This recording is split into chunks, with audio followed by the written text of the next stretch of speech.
ਗੁਰੂ ਰੂਪ ਪਿਆਰੇ ਸਾਧ ਸੰਗਤ ਜੇ ਸਜ ਜਾਓ।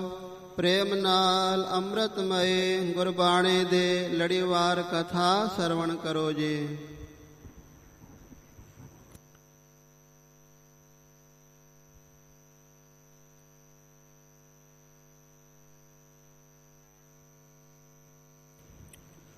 ਸਤਨਾਮ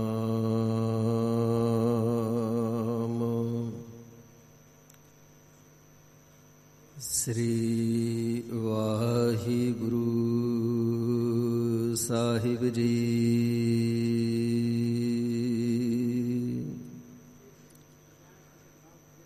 ਇੱਕ ਓੰਕਾਰ ਸਤਨਾਮ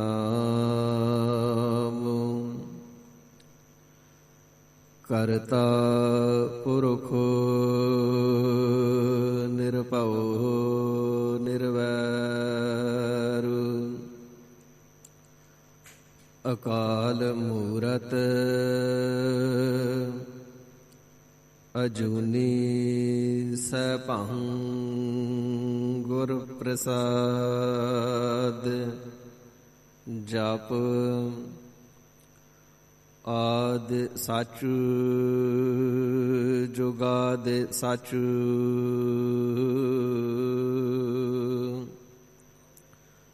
ਹੈ ਪੀ ਸਚ ਨਾਨਕ ਹੋਸੀ ਪੀ ਸਚ।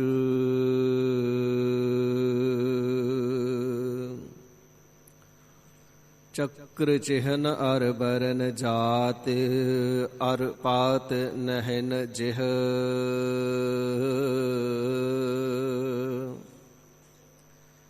ਰੂਪ ਰੰਗ ਅਰ ਰੇਖ ਭੇਖ ਕੋ ਕਹਿ ਨਾ ਸਕਤ ਕਿਹ।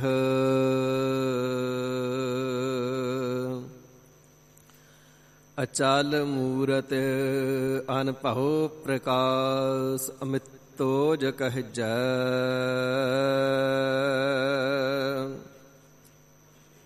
ਕੋਟ ਇੰਦਰ ਇੰਦਰਾਣ ਸਾਹੀ ਸਹਾਣ ਗਣਿਜੈ।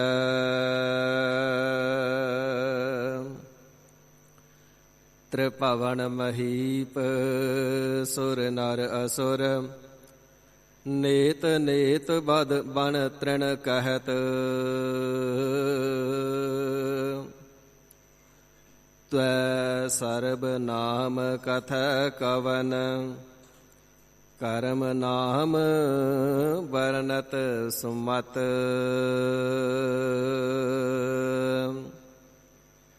ਸ਼ਤਰ ਧਾਰੀ ਛਤਰੀ ਪਤ ਸ਼ੈਲ ਰੂਪ ਸ਼ੇਤਨਾਥ।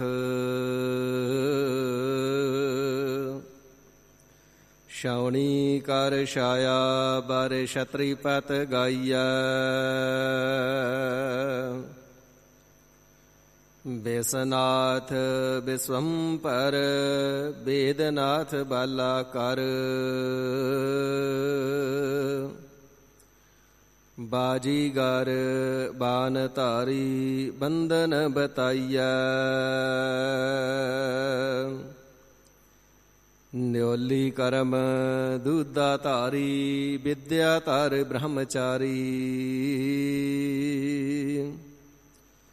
ਧਿਆਨ ਕੋ ਲਗਾਵੈ ਨੈਕ ਧਿਆਨਹੁ ਨਾ ਪਾਈਐ।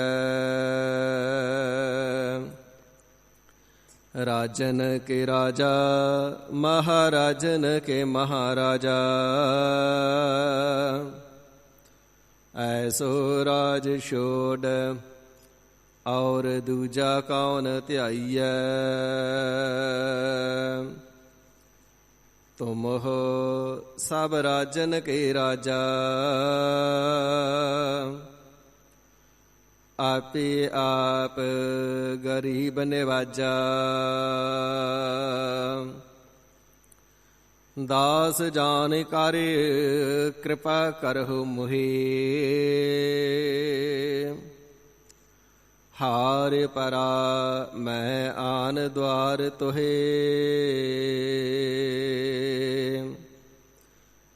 ਜਬ ਲਾਓ ਨਹੀਂ ਪਾਗਲ ਲਾਰ ਉਦੈ। ਤਬ ਲਾਓ ਪ੍ਰਮ ਤੇ ਫਿਰ ਤੇ ਬਹੁਤ ਆਇਓ। ਕਾਲ ਘੋਰ ਸਮੁੰਦਰ ਮੈਂ ਬੂਡਤ ਥੇ, ਕਬਹੂ ਮਿਟ ਹੈ ਨਹੀਂ ਰੇ ਪਛਤਾਇਓ। ਤਤ ਵਿਚਾਰ ਯਹ ਮਥੁਰਾ, ਜਗ ਤਾਰਨ ਕਉ ਅਵਤਾਰ ਬਨਾਇਓ। ਜਪਿਓ ਜਿਨ ਅਰਜੁਨ ਦੇਵ ਗੁਰੂ, ਫਿਰ ਸੰਕਟ ਜੋਨ ਗਰਭ ਨ ਆਇਓ। ਮੂਕ ਉਚਰੈ ਸ਼ਾਸਤਰ ਖਟ, ਪਿੰਗ ਗਿਰਨ ਚੜ ਜਾਏ। ਅੰਧ ਲਖ ਬਦਰੋ ਸੁਨੈ, ਜੋ ਕਾਲ ਕਿਰਪਾ ਕਰਾਈ। ਅੰਧ ਲਖ ਬਦਰੋ ਸੁਨੈ, ਜੋ ਕਾਲ ਕਿਰਪਾ ਕਰਾਈ।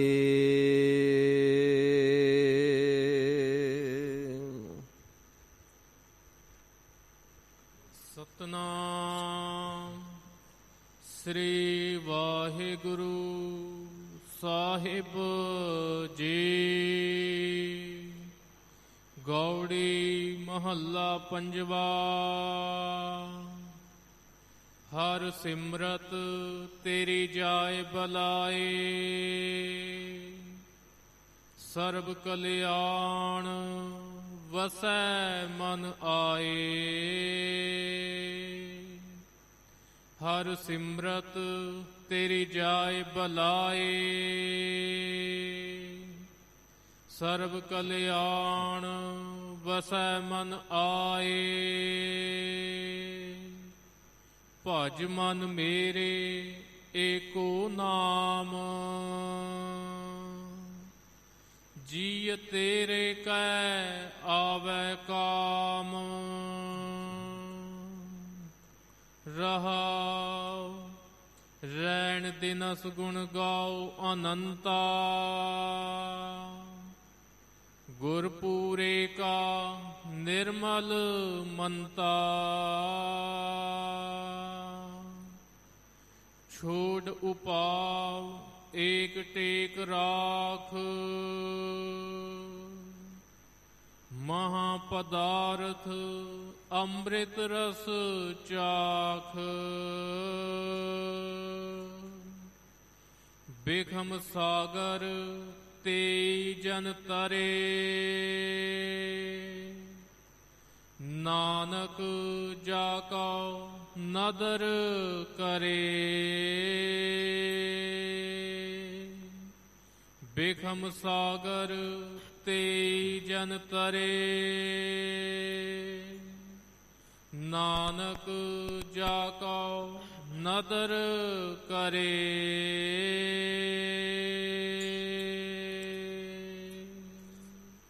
ਵਾਹਿਗੁਰੂ ਜੀ ਕਾ ਖਾਲਸਾ, ਵਾਹਿਗੁਰੂ ਜੀ ਕੀ ਫਤਿਹ। ਪਤਿਤ ਪਾਵਨ ਭਗਤ ਵਸ਼ਲ, ਕਰੁਣਾ ਨਿਧਾਨ ਦੀਨਾ ਬੰਧੂ, ਸਰਬਤ ਜੀਵਾਂ ਤੇ ਦਇਆਲਤਾ ਕਰਨੇ ਵਾਲੇ, ਕਲਗੀਧਰ ਦਸ਼ਮੇਸ਼ ਪਿਤਾ ਸਾਹਿਬੇ ਕਮਾਲ ਸ੍ਰੀ ਗੁਰੂ ਗੋਬਿੰਦ ਸਿੰਘ ਸੱਚੇ ਪਾਤਸ਼ਾਹ ਜੀ ਮਹਾਰਾਜ, ਸਰਬਤ ਜਗਿਆਸੂ ਜਨਾਂ ਤੇ ਕਿਰਪਾਲਤਾ ਕਰਕੇ, ਮਿਹਰ ਕਰਕੇ, ਬਖਸ਼ਿਸ਼ ਕਰਕੇ ਆਪਣੇ ਪਾਵਨ ਸਤਜੁਗੀ ਅਸਥਾਨ, ਸਤਜੁਗੀ ਤਪ ਅਸਥਾਨ, ਤਖਤ ਸੱਚਖੰਡ ਸ੍ਰੀ ਹਜ਼ੂਰ ਸ੍ਰੀ ਅਬਚਲ ਨਗਰ ਸਾਹਿਬ ਜੀ ਵਿਖੇ ਦਸਾਂ ਹੀ ਪਾਤਸ਼ਾਹੀਆਂ ਜੀ ਦੇ ਪਾਵਨ ਆਤਮਿਕ ਸਰੂਪ ਜ਼ਾਹਰ ਜ਼ਹੂਰ, ਹਾਜ਼ਰ ਹਜ਼ੂਰ, ਸਰਬ ਕਲਾ ਭਰਪੂਰ ਸਾਹਿਬ ਸ੍ਰੀ ਗੁਰੂ ਗ੍ਰੰਥ ਸਾਹਿਬ ਸੱਚੇ ਪਾਤਸ਼ਾਹ ਮਹਾਰਾਜ ਸਾਹਿਬ ਜੀ ਦੇ ਪਾਵਨ ਗੋਦ ਦੀਆਂ ਹਾਜ਼ਰੀਆਂ ਬਖਸ਼ ਕਰਕੇ ਸਭਨਾਂ ਨੂੰ ਨਿਹਾਲ ਕਿਰਤਾਰਥ ਕਰ ਰਹੇ ਨੇ। ਸਤ ਸੰਗੀ ਜਨਾਂ ਨੇ ਅੰਮ੍ਰਿਤ ਵੇਲੇ ਤੋਂ ਆ ਕਰਕੇ ਸਤਿਗੁਰੂ ਜੀ ਦੇ ਪਾਵਨ ਦਰਸ਼ਨ ਦੀਦਾਰ ਕਰਕੇ ਅੰਮ੍ਰਿਤ ਗੁਰਬਾਣੀ ਨੂੰ ਪੜ੍ਹ ਸਰਵਣ ਅਤੇ ਗਾਇਨ ਕਰਕੇ ਆਤਮਿਕ ਲਾਹੇ ਪ੍ਰਾਪਤ ਕਰਨੇ ਦਾ ਯਤਨ ਕੀਤਾ ਹੈ। ਗੁਰਬਾਣੀ ਦੇ ਅੰਮ੍ਰਿਤ ਰਸ ਦੇ ਵੱਡੇ ਭਾਰੀ ਆਨੰਦ ਨੂੰ ਮਾਣਿਆ ਹੈ।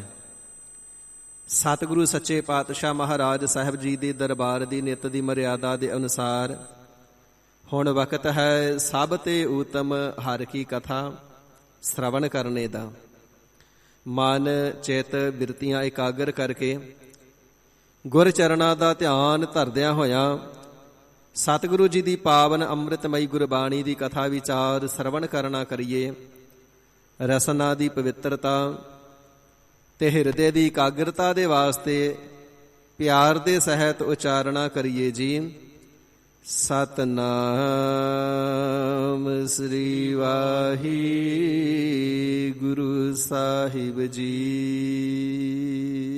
ਸਤਨਾਮ ਸ੍ਰੀ ਵਾਹਿਗੁਰੂ ਸਾਹਿਬ ਜੀ। ਗੌੜੀ ਮਹੱਲਾ ਪੰਜਵਾ।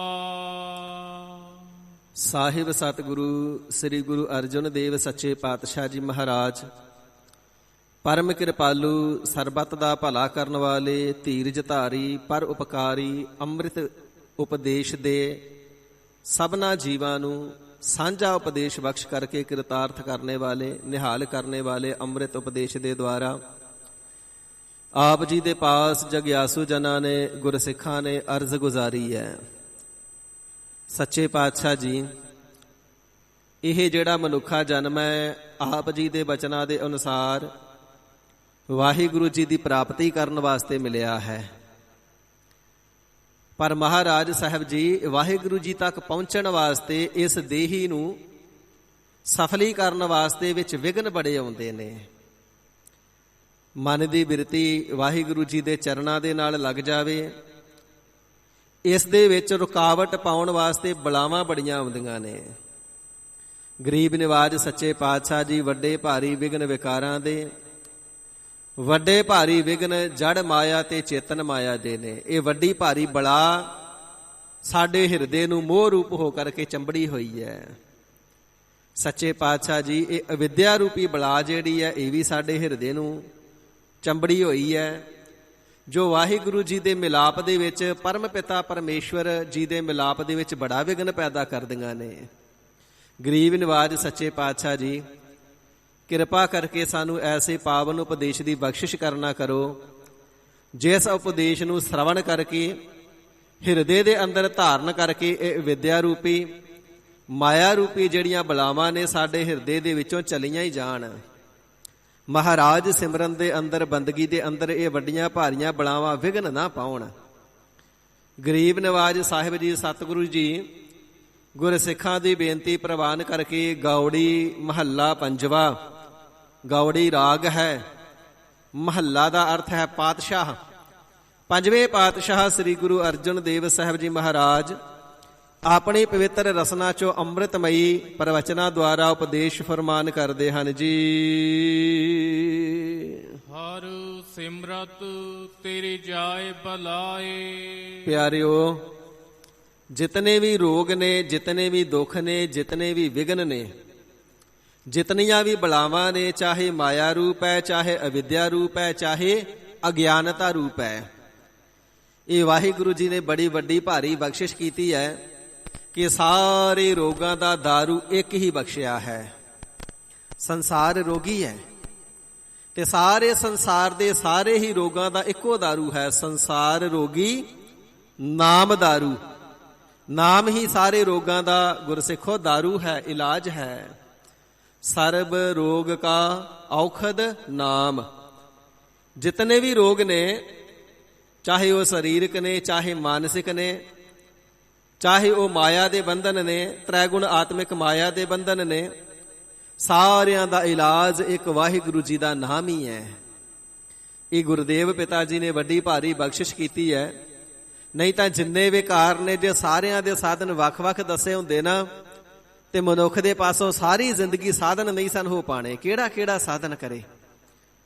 ਤੇ ਗਰੀਬ ਨਿਵਾਜ ਸਾਹਿਬ ਜੀ ਨੇ ਕਿਰਪਾਲਤਾ ਕੀਤੀ ਹੈ। ਸਿਖਾ ਤੈਨੂੰ ਇੱਕ ਹੀ ਸਾਧਨ ਬਖਸ਼ਿਆ, ਬਸ ਇਸੇ ਇੱਕ ਸਾਧਨ ਦੀ ਹੀ ਤੂੰ ਸਾਧਨਾ ਕਰਨੀ ਹੈ। ਤੈਨੂੰ ਇੱਕ ਹੀ ਔਸ਼ਧੀ ਬਖਸ਼ੀ ਹੈ, ਇੱਕ ਹੀ ਦਵਾਈ ਬਖਸ਼ੀ ਹੈ, ਇੱਕ ਹੀ ਤੈਨੂੰ ਦਾਰੂ ਬਖਸ਼ਿਆ ਹੈ। ਬਸ ਇਸ ਇੱਕ ਔਸ਼ਧੀ ਦਾ, ਦਵਾਈ ਦਾ ਇਸਤੇਮਾਲ ਕਰ, ਤੇਰੇ ਸਾਰੇ ਰੋਗ ਦੂਰ ਹੋ ਜਾਣਗੇ। ਤਨ ਦੇ ਵੀ ਰੋਗ, ਮਨ ਦੇ ਵੀ ਰੋਗ, ਤ੍ਰੈਗੁਣ ਆਤਮਿਕ ਮਾਇਆ ਦੇ ਵੀ ਰੋਗ। ਤੇ ਹਜ਼ੂਰ ਜੀ ਫਰਮਾਵਣਾ ਕਰਦੇ ਨੇ, ਹਰ ਸਿਮਰਤ ਸਿੱਖੋ, ਹਰੀ ਪ੍ਰਮਾਤਮਾ ਵਾਹਿਗੁਰੂ ਜੀ ਦੇ ਨਾਮ ਦਾ ਸਿਮਰਨ ਕਰਨਾ ਕਰੋ। ਜੋ ਹਰੀ ਪਰਮੇਸ਼ਰ ਹੈ ਨਾ, ਇਹ ਸਾਰੀਆਂ ਬਲਾਵਾਂ ਦੇ ਬਲ ਨੂੰ ਹਰ ਲੈਣ ਵਾਲਾ ਹੈ, ਨਾਸ਼ ਕਰ ਲੈਣ ਵਾਲਾ ਹੈ। ਵਾਹਿਗੁਰੂ ਜੀ ਦੇ ਨਾਮ ਦਾ ਸਿਮਰਨ ਹੈ, ਸਾਰੇ ਵਿਘਨਾਂ ਦਾ ਹਰਤਾ ਹੈ। ਵਾਹਿਗੁਰੂ ਜੀ ਦਾ ਨਾਮ ਹੈ, ਸਾਰੇ ਸੁੱਖਾਂ ਦਾ ਦਾਤਾ, ਸੁਖ ਨਿਧਾਨ ਹੈ। ਇਸ ਕਰਕੇ ਵਾਹਿਗੁਰੂ ਜੀ ਦੇ ਨਾਮ ਦਾ ਹੀ ਸਿਮਰਨ ਕਰਨਾ ਕਰੋ। ਤੇਰੀ ਜਾਏ ਬਲਾਏ ਸਿੱਖੋ, ਜਦੋਂ ਵਾਹਿਗੁਰੂ ਜੀ ਦੇ ਨਾਮ ਦਾ ਸਿਮਰਨ ਕਰੋਗੇ ਤੇ ਤੇਰੇ ਹਿਰਦੇ ਦੇ ਵਿੱਚੋਂ, ਅਰਥਾਤ ਤੁਹਾਡੇ ਹਿਰਦੇ ਦੇ ਵਿੱਚੋਂ ਜੋ ਮਾਇਆ ਦਾ ਮੋਹ ਬਲਾਏ ਬਲ ਕਰਕੇ ਆਇਆ ਹੈ, ਮਾਇਆ ਬੜੀ ਪ੍ਰਬਲ ਹੈ ਸਾਧ ਸੰਗਤ ਜੀ। ਇਸ ਨੇ ਜਿਨ ਮੋਹੇ ਬ੍ਰਹਮੰਡ ਖੰਡ, ਸਾਰੇ ਬ੍ਰਹਮੰਡਾਂ ਦੇ ਜੀਵਾਂ ਨੂੰ ਮੋਹ ਲਿਆ, ਖੰਡਾਂ ਦੇ ਜੀਵਾਂ ਨੂੰ ਮੋਹ ਲਿਆ, 33 ਕਰੋੜ ਦੇਵਤਿਆਂ ਨੂੰ ਵੀ ਮੋਹ ਲਿਆ। ਤੇ ਹਜ਼ੂਰ ਫਰਮਾਵਣਾ ਕਰਦੇ ਨੇ ਨਾ, 3 ਦੇਵ ਅਰ ਕੋੜ 33 ਤਿੰਨ ਕੀ ਹੈਰਤ ਕਛ ਨਾ ਰਹੀ। 3 ਮੁੱਖ ਦੇਵਤੇ ਸ਼ਿਵ ਜੀ, ਬ੍ਰਹਮਾ, ਵਿਸ਼ਨੂੰ ਤੇ ਕੋੜ 33। ਕੋੜ ਤੋਂ ਭਾਵ ਹੈ ਕਰੋੜ, 33 ਤੋਂ ਭਾਵ ਹੈ 33 ਕਰੋੜ ਦੇਵਤੇ। ਤੇ ਤਿੰਨੇ ਜਿਹੜੇ ਤਿੰਨਾਂ ਦੇ ਮੁੱਖ ਦੇਵਤੇ ਨੇ, ਮਾਇਆ ਦਾ ਏਡਾ ਵੱਡਾ ਭਾਰੀ ਪ੍ਰਬਲ ਬਲ ਦੇਖ ਕਰਕੇ ਤਿੰਨਾਂ ਦੀ ਹੈਰਾਨੀ ਦੀ ਕੋਈ ਹੱਦ ਨਾ ਰਹੀ ਕਿ ਭਾਵੇਂ ਕਿ ਅਸੀਂ ਸ਼ਕਤੀਆਂ ਦੇ ਸਹਿਤ ਹੈ, ਪਰ ਮਾਇਆ ਦੀ ਸ਼ਕਤੀ ਸਾਡੇ ਤੋਂ ਵੱਡੀ ਪ੍ਰਬਲ ਹੈ, ਜਿਸ ਨੇ ਸਾਨੂੰ ਵੀ ਦਬਾ ਲਿਆ ਤੇ ਆਪਣੇ ਵਸ ਦੇ ਵਿੱਚ ਕਰ ਲਿਆ। ਐਸੀ ਜੋ ਬਲਾਏ ਬਲ ਕਰਕੇ ਆਈ ਹੋਈ ਮਾਇਆ ਹਿਰਦੇ ਦੇ ਅੰਦਰ ਹੈ ਨਾ, ਤੇਰੀ ਜਾਏ ਬਲਾਏ, ਤੇਰੀ ਦੇਹੀ ਦੇ ਅੰਦਰੋਂ, ਤੇਰੇ ਹਿਰਦੇ ਦੇ ਵਿੱਚੋਂ, ਤੇਰੇ ਮਨ ਦੇ ਵਿੱਚੋਂ ਜੋ ਮਾਇਆ ਦਾ ਬਲ ਹੈ, ਪ੍ਰਭਾਵ ਹੈ, ਉਹ ਖਤਮ ਹੋ ਜਾਏਗਾ। ਇਸੇ ਹੀ ਪ੍ਰਕਾਰ ਹਰ ਸਿਮਰਤ ਤੇਰੀ ਜਾਏ ਬਲਾਏ ਸਿਖਾ, ਹਰੀ ਪਰਮੇਸ਼ਰ ਵਾਹਿਗੁਰੂ ਜੀ ਦੇ ਨਾਮ ਨੂੰ ਸਦਾ ਸਿਮਰਦਾ ਰਹੋ। ਸਿਮਰਨ ਤੈਨੂੰ ਕਦੇ ਨਿਮਖ ਮਾਤਰ ਵਾਸਤੇ ਵਿਸਰ ਨਾ ਜਾਵੇ। ਮਹਾਰਾਜ ਪ੍ਰਾਪਤੀ ਕੀ ਹੋਏਗੀ? ਤੇਰੀ ਜਾਏ ਬਲਾਏ, ਤੇਰੀ ਅਵਿਦਿਆ ਰੂਪੀ ਜਿਹੜੀ ਬਲਾ ਹੈ ਉਹ ਟਲ ਜਾਵੇਗੀ, ਚਲੇ ਜਾਵੇਗੀ। ਤੇਰੀ ਅਗਿਆਨਤਾ ਰੂਪੀ ਜਿਹੜੀ ਬਲਾ ਹੈ ਉਹ ਵੀ ਟਲ ਜਾਵੇਗੀ, ਤੇਰੇ ਪਾਸ ਨਹੀਂ ਰਵੇਗੀ, ਅਭਾਵ ਹੋ ਜਾਵੇਗਾ। ਤੇ ਇਸੇ ਪ੍ਰਕਾਰ ਵੱਡੀ ਭਾਰੀ ਬਲਾ ਹੈ ਮੌਤ, ਜਿਸ ਦਾ ਖੌਫ ਵੱਡਿਆਂ ਵੱਡਿਆਂ ਸੂਰਮਿਆਂ ਤੇ ਅਹਿਲਕਾਰਾਂ ਨੂੰ ਵੀ, ਰਾਜਿਆਂ ਮਹਾਰਾਜਿਆਂ ਨੂੰ ਵੀ ਖੌਫ ਜ਼ਦਾ ਕਰਦਾ ਰਿਹਾ। ਹਜ਼ੂਰ ਫਰਮਾਵਦੇ ਨੇ, ਭਾਈ ਤੇਰੇ ਹਿਰਦੇ ਦੇ ਵਿੱਚੋਂ ਮੌਤ ਰੂਪੀ ਬਲਾ ਦਾ ਵੀ ਜਿਹੜਾ ਡਰ ਹੈ ਜਾਏ, ਉਹ ਚਲਿਆ ਜਾਵੇਗਾ। ਵਾਹਿਗੁਰੂ ਜੀ ਦੇ ਨਾਮ ਦਾ ਸਿਮਰਨ ਕਰਨੇ ਦੇ ਨਾਲ ਨਿਰਭਉ ਤੇ ਨਿਰਵੈਰ ਅਵਸਥਾ ਨੂੰ ਪ੍ਰਾਪਤ ਕਰੇਗਾ। ਸਰਬ ਕਲਿਆਣ ਵਸੈ ਮਨ ਆਏ। ਹੇ ਗਰੀਬ ਨਿਵਾਜ ਸਾਹਿਬ ਜੀ, ਨਾਮ ਜਪਣੇ ਦੇ ਨਾਲ ਇਹ ਵੱਡੀਆਂ ਭਾਰੀਆਂ ਬਲਾਵਾਂ ਕਿਵੇਂ ਟਲ ਜਾਂਦੀਆਂ ਨੇ? ਤੇ ਹਜ਼ੂਰ ਜੀ ਫਰਮਾਵਣਾ ਕਰਦੇ ਨੇ, ਸਰਬ ਕਲਿਆਣ, ਸਾਰੇ ਹੀ ਕਲਿਆਣ ਜੋ ਆਨੰਦਾਂ ਦਾ ਤੇ ਸੁੱਖਾਂ ਦਾ ਦਾਤਾ ਪਰਮੇਸ਼ਰ ਵਾਹਿਗੁਰੂ ਹੈ ਨਾ, ਉਹ ਹਰ ਸਿਮਰਤ ਨਾਮ ਦਾ ਜਪਣ ਦੇ ਨਾਲ, ਸਿਮਰਨ ਕਰਨੇ ਦੇ ਨਾਲ ਵਸੈ ਮਨ ਆਏ। ਹਿਰਦੇ ਦੇ ਅੰਦਰ ਪ੍ਰਮਾਤਮਾ ਜੀ ਆ ਕਰਕੇ ਵਸ ਜਾਂਦੇ ਨੇ, ਜਿਹੜੇ ਸਰਬ ਕਲਿਆਣ, ਸਰਬਤ ਪ੍ਰਕਾਰ ਕਲਿਆਣ ਕਰਨੇ ਦੇ ਸਮਰੱਥ ਨੇ। ਹਿਰਦੇ ਦੇ ਵਿੱਚ ਪ੍ਰਮਾਤਮਾ ਜੀ ਵਸ ਜਾਣ, ਫਿਰ ਉਸ ਹਿਰਦੇ ਦੇ ਅੰਦਰ ਬਲਾਵਾਂ ਨੂੰ ਟਿਕਾਓ ਨਹੀਂ ਮਿਲਦਾ ਹੈ।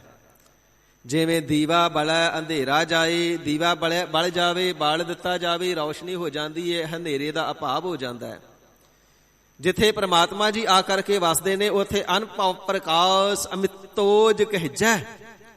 ਅਨਭਵ ਪ੍ਰਕਾਸ਼ ਦਾ ਐਸਾ ਗਿਆਨ, ਅਨਭਵ ਅਥਵਾ ਚਾਨਣਾ ਹੁੰਦਾ ਹੈ, ਜਿਸ ਅਨਭਵ ਪ੍ਰਕਾਸ਼ ਦਾ ਅਥਵਾ ਪ੍ਰਕਾਸ਼ ਦੇ ਦਾਤੇ ਵਾਹਿਗੁਰੂ ਜੀ ਦਾ ਅਮਿਤੋਜ, ਅਮਿਤ ਓਜ, ਗਿਣਤੀ ਮਿਣਤੀ ਤੋਂ ਬਾਹਰਾ ਬਲ ਹੈ, ਜਿਸ ਦੇ ਬਲ ਦਾ ਅੰਤ ਨਹੀਂ।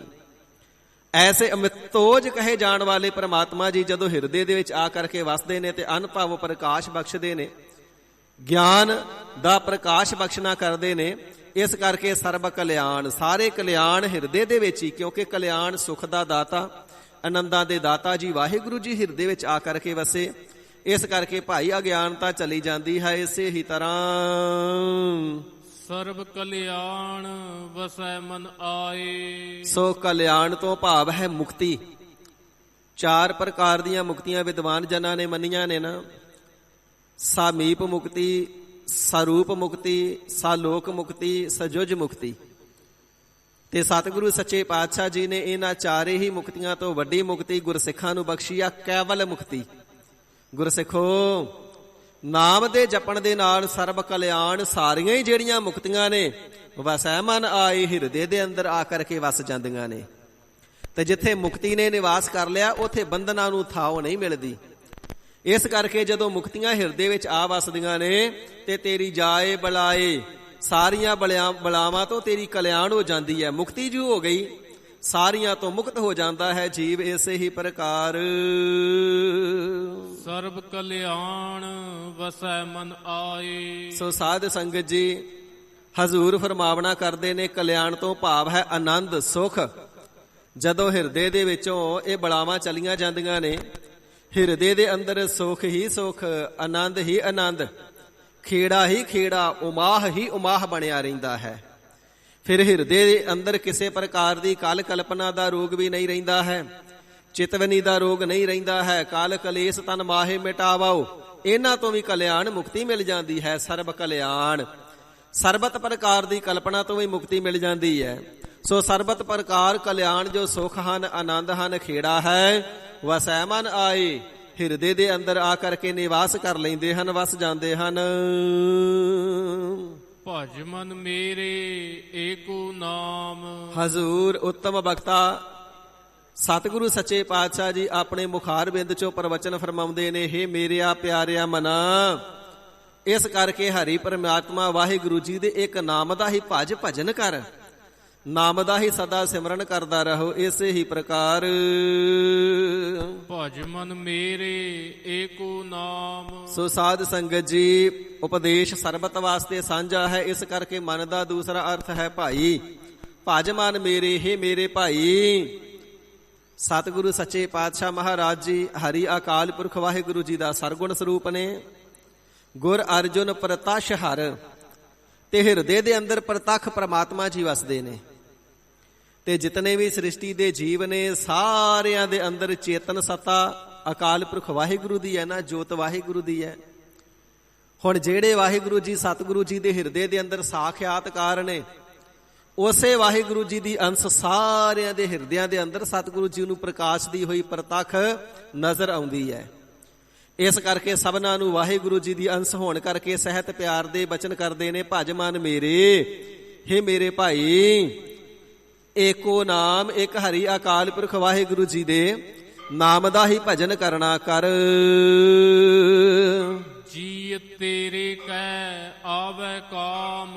ਇਹ ਜਿਹੜਾ ਵਾਹਿਗੁਰੂ ਜੀ ਦੇ ਨਾਮ ਦਾ ਭਜਨ ਹੈ ਨਾ, ਇਹ ਤੇਰੇ ਜੀਵ ਦੇ, ਤੇਰੀ ਜਿੰਦ ਦੇ, ਤੇਰੀ ਜਿੰਦੜੀ ਦੇ ਅੰਤਮ ਸਮੇਂ ਕੰਮ ਆਵੇਗਾ। ਜਿੱਥੇ ਤੇਰੇ ਜੀਅ ਨੂੰ, ਤੇਰੇ ਮਨ ਨੂੰ ਇਸ ਲੋਕ ਦੇ ਵਿੱਚ ਸਹਾਰਾ ਦੇਵੇਗਾ। ਜਿਉ ਮੰਦਰ ਕਉ ਥੰਮੈ ਥੰਮਨ, ਤਿਉ ਗੁਰ ਕਾ ਸ਼ਬਦ ਮਨ ਹੈ ਅਸਥੰਮਨ। ਇਸ ਲੋਕ ਦੇ ਅੰਦਰ ਤਾਂ ਤੈਨੂੰ ਧੀਰਜ ਬਖਸ਼ੇਗਾ ਮਾਇਆ ਅਤੇ ਵਿਕਾਰਾਂ ਵੱਲੋਂ। ਅੰਤਮ ਸਮੇਂ ਤੇਰੀ ਜਿੰਦੜੀ ਦੇ, ਤੇਰੇ ਜਾਨ ਦੇ ਕੰਮ ਆਉਣ ਵਾਲਾ ਕੇਵਲ ਤਾਂ ਕੇਵਲ ਇੱਕ ਹਰੀ ਅਕਾਲ ਪੁਰਖ ਵਾਹਿਗੁਰੂ ਜੀ ਦਾ ਨਾਮ ਹੀ ਹੈ। ਅਵਰ ਕਾਜ ਤੇਰਾ ਕਿਤੈ ਨਾ ਕਾਮ। ਅਕਾਲ ਪੁਰਖ ਵਾਹਿਗੁਰੂ ਜੀ ਦੇ ਨਾਮ ਤੋਂ ਬਿਨਾਂ ਹੋਰ ਜਿਤਨੇ ਸਾਧਨ ਅਥਵਾ ਵਿਵਹਾਰ ਕਰਦਾ ਹੈ, ਤੇਰੇ ਸਾਥ ਨਹੀਂ ਨਿਭਣਗੇ, ਕਿਸੇ ਕੰਮ ਨਾ ਆਉਣਗੇ। ਮਿਲ ਸਾਧ ਸੰਗਤ ਭਜ ਕੇਵਲ ਨਾਮ। ਇਸ ਕਰਕੇ ਸਾਧ ਸੰਗਤ ਦੇ ਨਾਲ ਮਿਲ ਕਰਕੇ ਕੇਵਲ ਤਾਂ ਕੇਵਲ ਸ਼ੁੱਧ ਭੂਮਾ ਸਰੂਪ ਹਰੀ ਅਕਾਲ ਪੁਰਖ ਵਾਹਿਗੁਰੂ ਜੀ ਦੇ ਨਾਮ ਦਾ ਹੀ ਸਿਮਰਨ ਕਰ। ਸੋ ਸਤਿਗੁਰੂ ਜੀ ਫਰਮਾਵਣਾ ਕਰਦੇ ਨੇ, ਪਿਆਰਿਆ, ਹਰੀ ਅਕਾਲ ਪੁਰਖ ਵਾਹਿਗੁਰੂ ਜੀ ਦੇ ਨਾਮ ਦਾ ਭਜਨ ਤੈਨੂੰ ਕਦੇ ਵਿਸਰ ਨਾ ਜਾਵੇ। ਹਰ ਵੇਲੇ ਵਾਹਿਗੁਰੂ ਜੀ ਦਾ ਹੀ ਨਾਮ ਜਪ, ਕਿਉਂਕਿ ਕੰਮ ਆਉਣ ਵਾਲਾ ਤੇ ਵਾਹਿਗੁਰੂ ਜੀ ਦਾ ਨਾਮ ਹੀ ਹੈ। ਰਹਾਉ ਵਿਸਰਾਮ ਦੇ ਕਰਕੇ ਸਾਹਿਬ ਜੀ ਫਰਮਾਵਦੇ ਹਨ ਜੀ, ਰੈਣ ਦਿਨ ਗੁਣ ਗਾਓ ਅਨੰਤਾ। ਇਹ ਸਤਿਗੁਰੂ ਸੱਚੇ ਪਾਤਸ਼ਾਹ ਜੀ, ਵਾਹਿਗੁਰੂ ਜੀ ਦਾ ਨਾਮ ਦਾ ਸਿਮਰਨ ਕਿਤਨਾ ਕੋ ਸਮਾਂ ਕਰਨਾ ਯੋਗ ਹੈ, ਕਿਤਨਾ ਕੋ ਸਮਾਂ ਬੰਦਗੀ ਕੀਤੀ ਜਾਵੇ। ਤਾਂ ਹਜ਼ੂਰ ਫਰਮਾਉਂਦੇ ਨੇ, ਰੈਣ ਦਿਨਸ, ਰੈਣ ਤੋਂ ਭਾਵ ਹੈ ਰਾਤ, ਤੇ ਦਿਨਸ ਦਾ ਅਰਥ ਹੈ ਦਿਨ। ਰਾਤ ਦਿਨ ਅਠੇ ਪਹਿਰ ਗੁਣ ਗਾਓ ਅਨੰਤਾ। ਜੋ ਅਨੰਤਾ ਅਨੰਤਾ, ਅੰਤ ਤੋਂ ਰਹਿਤ ਪਰਮੇਸ਼ਰ, ਜਿਸ ਦਾ ਅੰਤ ਕਿਸੇ ਨੇ ਨਹੀਂ ਪ੍ਰਾਪਤ ਕਰਨਾ ਕੀਤਾ, ਕੋਈ ਅੰਤ ਨਹੀਂ ਪਾ ਸਕਿਆ। ਕਲਗੀਧਰ ਸਾਹਿਬ ਜੀ ਚੰਡੀ ਦੀ ਵਾਰ ਦੇ ਵਿੱਚ ਪ੍ਰਵਚਨ ਫਰਮਾਉਂਦੇ ਨੇ ਨਾ, ਖੰਡਾ ਪ੍ਰਿਥਮੈ ਸਾਜ ਕੈ ਜਿਨ ਸਭ ਸਹਿ ਸਾਰ ਉਪਾਇਆ। ਬ੍ਰਹਮਾ ਬਿਸ਼ਨ ਮਹੇਸ਼ ਸਾਜ ਕੁਦਰਤੀ ਦਾ ਖੇਲ ਰਚਾਏ ਬਣਾਇਆ। ਸਿੰਧ ਪਰਬਤ ਮੇਦਨੀ ਬਿਨ ਥੰਮਾ ਗਗਨ ਰਹਾਇਆ। ਸਿਰਜੇ ਦਾਨੋ ਦੇਵਤੇ ਤਿਨ ਅੰਦਰ ਬਾਦ ਰਚਾਇਆ। ਤੈਹੀ ਦੁਰਗਾ ਸਾਜ ਕੈ ਦੈਤਾ ਦਾ ਨਾਸ ਕਰਾਇਆ। ਤੈਥੋਂ ਹੀ ਬਲ ਰਾਮ ਲੈ ਨਾਲ ਬਾਣਾ ਦਹਿ ਸਿਰਕਾਇਆ। ਤੈਥੋਂ ਹੀ ਬਲ ਕ੍ਰਿਸ਼ਨ ਲੈ ਕੰਸ ਕੇਸੀ ਪਕੜ ਗਿਰਾਇਆ। ਬੜੇ ਬੜੇ ਮੁਨ ਦੇਵਤੇ ਕਈ ਜੁਗ ਤਿਨੀ ਤਨ ਤਾਇਆ। ਕਿਨੀ ਤੇਰਾ ਅੰਤ ਨਾ ਪਾਇਆ। ਹੇ ਪਰਮ ਪਿਤਾ ਪਰਮੇਸ਼ਵਰ ਜੀ, ਬੜੇ ਬੜੇ ਮੁਨ ਦੇਵਤੇ ਇਸ ਸੰਸਾਰ ਦੇ ਤਖਤੇ ਦੇ ਅੰਦਰ, ਫਾਨੀ ਸੰਸਾਰ ਦੇ ਉੱਪਰ ਵੱਡੇ ਵੱਡੇ ਰਿਸ਼ੀ ਮੁਨੀ ਤੇ ਦੇਵਤਿਆਂ ਦੇ ਅਵਤਾਰ ਆਏ। ਉਹਨਾਂ ਨੇ ਕਈ ਯੁਗ ਤਿਨੀ ਤਨ ਤਾਇਆ। ਕਿੰਨੇ ਬੇਅੰਤ ਯੁਗ ਤਿਨਾਂ ਨੇ ਤਪੱਸਿਆ ਕੀਤੀ। ਆਪ ਜੀ ਦੀ ਤਪੱਸਿਆ ਕਰਕੇ ਆਤਮਿਕ ਆਨੰਦ ਨੂੰ ਤੇ ਤਿਨਾਂ ਨੇ ਪ੍ਰਾਪਤ ਕੀਤਾ। ਮਹਾਰਾਜ ਸੱਚੇ ਪਾਤਸ਼ਾਹ ਜੀ ਨਾਮ ਦੇ ਸੁਖ ਨੂੰ ਤੇ ਪ੍ਰਾਪਤ ਕੀਤਾ, ਪਰ ਆਪ ਜੀ ਐਸੇ ਅਨੰਤ ਹੋ, ਐਸੇ ਬੇਅੰਤ ਹੋ, ਕਿਸੇ ਨੇ ਆਪ ਜੀ ਦਾ ਅੰਤ ਨਹੀਂ ਪਾਇਆ। ਕੋਈ ਆਪ ਜੀ ਦਾ ਅਥਾਹ ਨਹੀਂ ਪਾ ਸਕਦਾ ਹੈ। ਐਸੇ ਅਨੰਤਾ ਤੋਂ ਭਾਵ ਹੈ ਅਨੰਤਾ। ਸਾਧ ਸੰਗਤ ਜੀ, ਵਿਆਕਰਣ ਦੇ ਅਨੁਸਾਰ ਹਰ ਅੱਖਰ ਦੇ ਵਿੱਚੋਂ ਐੜੇ ਦੀ ਆਵਾਜ਼ ਨਿਕਲਦੀ ਏ।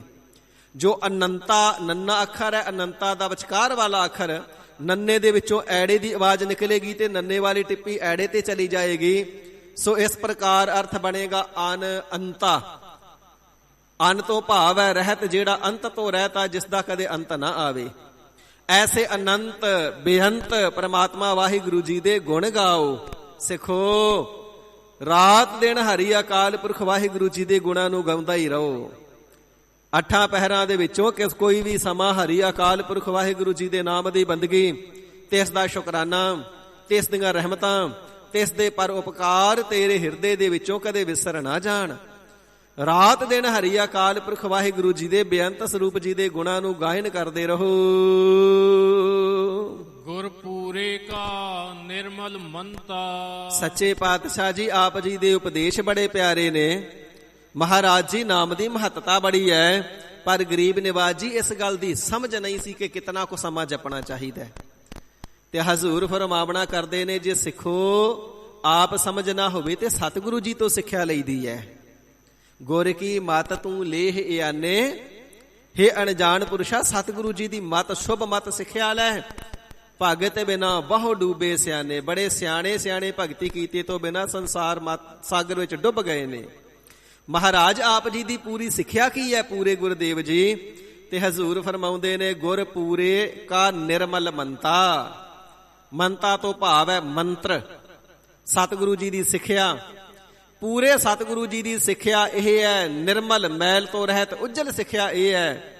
ਗੁਰਸਿੱਖ ਦੇ ਮੁਖ ਨੂੰ ਉਜਲੇ ਕਰਨ ਵਾਲੀ ਸਿੱਖਿਆ ਇਹ ਹੈ। ਰੈਣ ਦਿਨ ਸਗੁਣ ਗਾਓ ਅਨੰਤਾ। ਕਿ ਸਿੱਖੋ ਰਾਤ ਦਿਨ ਹਰੀ ਪਰਮਾਤਮਾ ਜੀ ਦੇ ਨਾਮ ਨੂੰ ਜਪਦੇ ਹੀ ਰਹੋ, ਨਾਮ ਕਦੇ ਵਿਸਰ ਨਾ ਜਾਵੇ। ਛੋੜ ਉਪਾਵ ਏਕ ਟੇਕ ਰਾਖ। ਗਰੀਬ ਨਿਵਾਜ ਸਾਹਿਬ ਜੀ, ਦੁਨੀਆ ਦੇ ਅੰਦਰ ਦੇਖਿਆ ਜਾਂਦਾ ਹੈ ਬੇਅੰਤ ਮਤਾਂ ਦੇ ਸਾਧੂ ਨੇ ਤੇ ਬੇਅੰਤ ਉਹਨਾਂ ਦੇ ਮਤ ਨੇ, ਬੇਅੰਤ ਉਹਨਾਂ ਦੇ ਸਿਧਾਂਤ ਨੇ, ਤੇ ਆਪਣੇ ਆਪਣੇ ਸਿਧਾਂਤਾਂ ਦੇ ਮੁਤਾਬਕ ਬੜੇ ਸਾਧਨ ਵੀ ਕਰਦੇ ਨੇ। ਕੋਈ ਜਲ ਧਾਰੇ ਕਰਦਾ ਹੈ, ਕੋਈ ਹੱਠ ਯੋਗ ਕਰਦਾ ਹੈ, ਕੋਈ ਹੋਰ ਸਾਧਨ ਕਰਦਾ ਹੈ, ਕੋਈ ਪਾਣੀ ਵਿੱਚ ਖੜੇ ਹੋ ਕਰਕੇ ਤਪੱਸਿਆ ਕਰਦਾ ਹੈ, ਕੋਈ ਧੂਣੀਆਂ ਨੂੰ ਤਪਾਉਂਦਾ ਹੈ, ਕੋਈ ਜੰਗਲਾਂ ਦਾ ਜਾ ਕੇ ਵਾਸੀ ਹੋ ਜਾਂਦਾ ਹੈ। ਤੇ ਮਹਾਰਾਜ ਕੁਝ ਤਾਂ ਜੰਗਲਾਂ ਦਾ ਵੀ ਤਿਆਗ ਕਰਕੇ ਫਿਰ ਸੰਨਿਆਸੀ ਹੋ ਜਾਂਦੇ ਨੇ, ਤੀਰਥਾਂ ਦੇ ਕੰਢਿਆਂ ਤੇ ਜਾ ਕੇ ਰਹਿੰਦੇ ਨੇ। ਜੇ ਨਾਮ ਜਪਣਾ ਕਰੀਏ ਤੇ ਮਹਾਰਾਜ ਕੀ ਨਾਮ ਦੇ ਨਾਲ ਉਹਨਾਂ ਸਾਧਨਾਂ ਦੀ ਵੀ ਲੋੜ ਪਵੇਗੀ ਕਿ ਸਾਨੂੰ ਸਾਧਨ ਵੀ ਕਰਨੇ ਪੈਣਗੇ ਜਾਂ ਨਹੀਂ ਕਰਨੇ ਪੈਣਗੇ। ਤਾਂ ਸਤਿਗੁਰੂ ਜੀ ਫਰਮਾਵਣਾ ਕਰਦੇ ਨੇ, ਸਿੱਖੋ ਜੇ ਇੱਕ ਨਾਮ ਨੂੰ ਜਪ ਲਿਆ ਤੇ ਹੋਰ ਕਿਸੇ ਸਾਧਨ ਦੀ ਲੋੜ ਹੀ ਨਹੀਂ। ਸਾਰੇ ਹੀ ਸਾਧਨ ਜਿਹੜੇ ਨਾਮ ਦੇ ਅਧੀਨ ਨੇ, ਜਿਸ ਨੇ ਨਾਮ ਦਾ ਭਜਨ ਕਰ ਲਿਆ, ਸਿਮਰਨ ਕਰ ਲਿਆ ਨਾ, ਸਾਰੇ ਹੀ ਸਾਧਨ ਕਰਨੇ ਦਾ ਸੁਤੇ ਹੀ ਤਿਨਾਂ ਨੂੰ ਮਹਾਤਮ ਮਿਲ ਜਾਂਦਾ ਹੈ। ਸਾਰੇ ਸਾਧਨ ਨਾਮ ਦੀ ਤਾਬਿਆ ਖੜੇ ਨੇ। ਇਸ ਕਰਕੇ ਛੋੜ ਉਪਾਵ ਏਕ ਟੇਕ ਰਾਖ, ਹੋਰ ਸਾਰੇ ਉਪਾਵਾਂ ਨੂੰ ਛੱਡ ਕਰਕੇ, ਸਾਰੇ ਯਤਨਾਂ ਨੂੰ ਛੱਡ ਕਰਕੇ ਇੱਕ ਹਰੀ ਅਕਾਲ ਪੁਰਖ ਵਾਹਿਗੁਰੂ ਜੀ ਦੇ ਨਾਮ ਦੇ ਉੱਪਰ ਹੀ ਆਪਣੀ ਟੇਕ ਮਨ ਦੀ ਭਾਵਨਾ ਰੱਖਣੀ ਕਰੋ। ਮਨ ਦਾ ਆਸਰਾ, ਮਨ ਦਾ ਭਰੋਸਾ ਵਾਹਿਗੁਰੂ ਜੀ ਦੇ ਸਿਮਰਨ ਦੇ ਉੱਪਰ ਹੀ ਟਿਕਾਵਣਾ ਕਰੋ। ਮਹਾ ਪਦਾਰਥ ਅੰਮ੍ਰਿਤ ਰਸ ਚਾਖ, ਤੇ ਜੋ ਵਾਹਿਗੁਰੂ ਜੀ ਦਾ ਨਾਮ ਹੈ ਨਾ, ਇਹ ਸਾਰੇ ਪਦਾਰਥਾਂ ਦੇ ਵਿੱਚੋਂ ਵੀ ਵੱਡਾ ਹੈ। ਜਿੱਥੇ ਸਾਰੇ ਸਾਧਨਾ ਦੇ ਵਿੱਚੋਂ ਵੱਡਾ ਹੈ। ਹਜ਼ੂਰ ਫਰਮਾਵਣਾ ਕਰਦੇ ਨੇ ਨਾ, ਪੁੰਨ ਦਾਨ ਜਪ ਤਪ ਜੇਤੇ ਸਭ ਉਪਰ ਨਾਮ। ਜਿੰਨੇ ਪੁੰਨ ਨੇ, ਦਾਨ ਨੇ, ਜਪ ਨੇ, ਤਪ ਨੇ, ਨਾਮ ਸਾਰਿਆਂ ਤੋਂ ਉੱਚਾ ਹੈ। ਪ੍ਰਭ ਕਾ ਸਿਮਰਨ ਸਭ ਤੇ ਉੱਚਾ। ਇਸ ਦੇ ਸਦਰਸ਼ ਤਾਂ ਕੋਈ ਸਾਧਨ ਵੀ ਨਹੀਂ।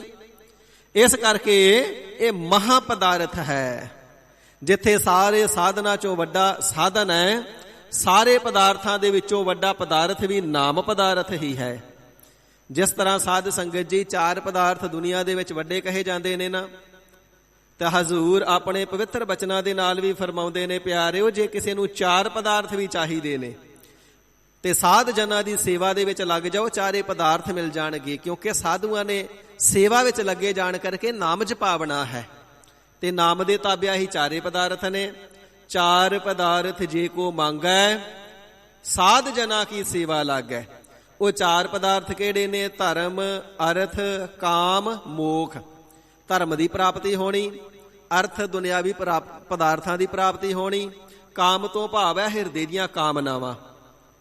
ਹਿਰਦੇ ਦੀਆਂ ਸਾਰੀਆਂ ਸ਼ੁਭ ਕਾਮਨਾਵਾਂ ਵੀ ਸੁਤੇ ਸੇਦੀ ਪੂਰੀਆਂ ਹੋ ਜਾਣੀਆਂ, ਤੇ ਅੰਤਮ ਸਮੇਂ ਮੋਖ ਭਾਵ ਮੁਕਤੀ ਦੀ ਪ੍ਰਾਪਤੀ ਹੋ ਜਾਣੀ। ਦੁਨੀਆ ਦੇ ਅੰਦਰ ਇਹ 4 ਪਦਾਰਥ ਵੱਡੇ ਮੰਨੇ ਗਏ ਨੇ। ਭਾਵੇਂ ਕਿ ਜਿਤਨੇ ਵੀ ਦੁਨੀਆ ਦੇ ਅੰਦਰ ਪਦਾਰਥ ਨੇ, ਜਿਸ ਜਿਸ ਪਦਾਰਥ ਦੀ ਜਿਸ ਜਿਸ ਜੀਵ ਨੂੰ ਲੋੜ ਹੈ, ਉਹਦੇ ਵਾਸਤੇ ਉਹੀ ਉਹ ਪਦਾਰਥ ਵੱਡਾ ਹੈ। ਜੇ ਕੋਈ ਬੇਔਲਾਦਾ ਹੈ, ਉਸ ਨੂੰ ਪੁੱਤ ਦੀ ਦਾਤ ਹੀ ਵੱਡੀ ਲੱਗਦੀ ਹੈ।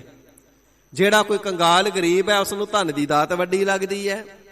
ਆਪੋ ਆਪਣੀ ਲੋੜ ਦੇ ਮੁਤਾਬਕ ਭੁੱਖੇ ਨੂੰ ਰੋਟੀ ਹੀ ਸਭ ਤੋਂ ਵੱਡਾ ਪਦਾਰਥ ਦਿਸਦੀ ਹੈ, ਪਿਆਸੇ ਨੂੰ ਪਾਣੀ ਚੰਗਾ ਦਿਸਦਾ ਹੈ। ਪਰ ਤਾਂ ਵੀ 4 ਪਦਾਰਥ ਸਾਰਿਆਂ ਪਦਾਰਥਾਂ ਤੋਂ ਉੱਤਮ ਤੇ ਵੱਡੇ ਕਹੇ ਗਏ ਨੇ। ਹਜ਼ੂਰ ਫਰਮਾਉਂਦੇ ਨੇ, ਦੁਨੀਆ ਦੇ ਅੰਦਰ ਜਿਤਨੇ ਵੀ ਪਦਾਰਥ ਨੇ, ਉਹਨਾਂ ਸਾਰਿਆਂ ਪਦਾਰਥਾਂ ਦੇ ਵਿੱਚੋਂ ਮਹਾ ਪਦਾਰਥ, ਵੱਡਾ ਭਾਰੀ ਪਦਾਰਥ ਹੈ ਵਾਹਿਗੁਰੂ ਜੀ ਦਾ ਨਾਮ। ਇਸ ਕਰਕੇ ਇਸ ਪਦਾਰਥ ਨੂੰ ਧਾਰਨ ਕਰਨਾ ਕਰੋ ਤੇ ਨਾਮ ਦਾ ਭਜਨ ਕਰਕੇ ਅੰਮ੍ਰਿਤ ਰਸ ਚਾਖ। ਨਾਮ ਦੇ ਵਿੱਚੋਂ ਪਿਆਰਿਓ ਅੰਮ੍ਰਿਤ ਰਸ ਨੂੰ ਚਖਣਾ ਕਰੋ। ਜਿਹੜਾ ਅੰਮ੍ਰਿਤ ਰਸ ਅਤਿਅੰਤ ਮਿੱਠਾ ਹੈ, ਸਵਾਦਲਾ ਹੈ, ਆਨੰਦਦਾਇਕ ਹੈ, ਤੇ ਇਸ ਨੂੰ ਚਾਖ ਚਖਣਾ ਕਰੋ, ਭਾਵ ਪ੍ਰਾਪਤ ਕਰਨਾ ਕਰੋ। ਹਜ਼ੂਰ ਨੇ ਨਾਮ ਦੇ ਰਸ ਨੂੰ ਅੰਮ੍ਰਿਤ ਰਸ ਬੇਅੰਤ ਵਾਰ ਫਰਮਾਇਆ ਹੈ। ਅੰਮ੍ਰਿਤ ਨਾਮ ਪਰਮੇਸ਼ਰ ਤੇਰਾ, ਜੋ ਸਿਮਰੈ ਸੋ ਜੀਵੈ। ਵਾਹਿਗੁਰੂ ਜੀ ਆਪ ਜੀ ਦਾ ਜਿਹੜਾ ਨਾਮ ਹੈ, ਇਸ ਦੇ ਵਿੱਚ ਅੰਮ੍ਰਿਤ ਭਰਿਆ ਹੋਇਆ ਹੈ। ਅੰਮ੍ਰਿਤ ਬਾਣੀ ਹਰ ਹਰ ਤੇਰੀ।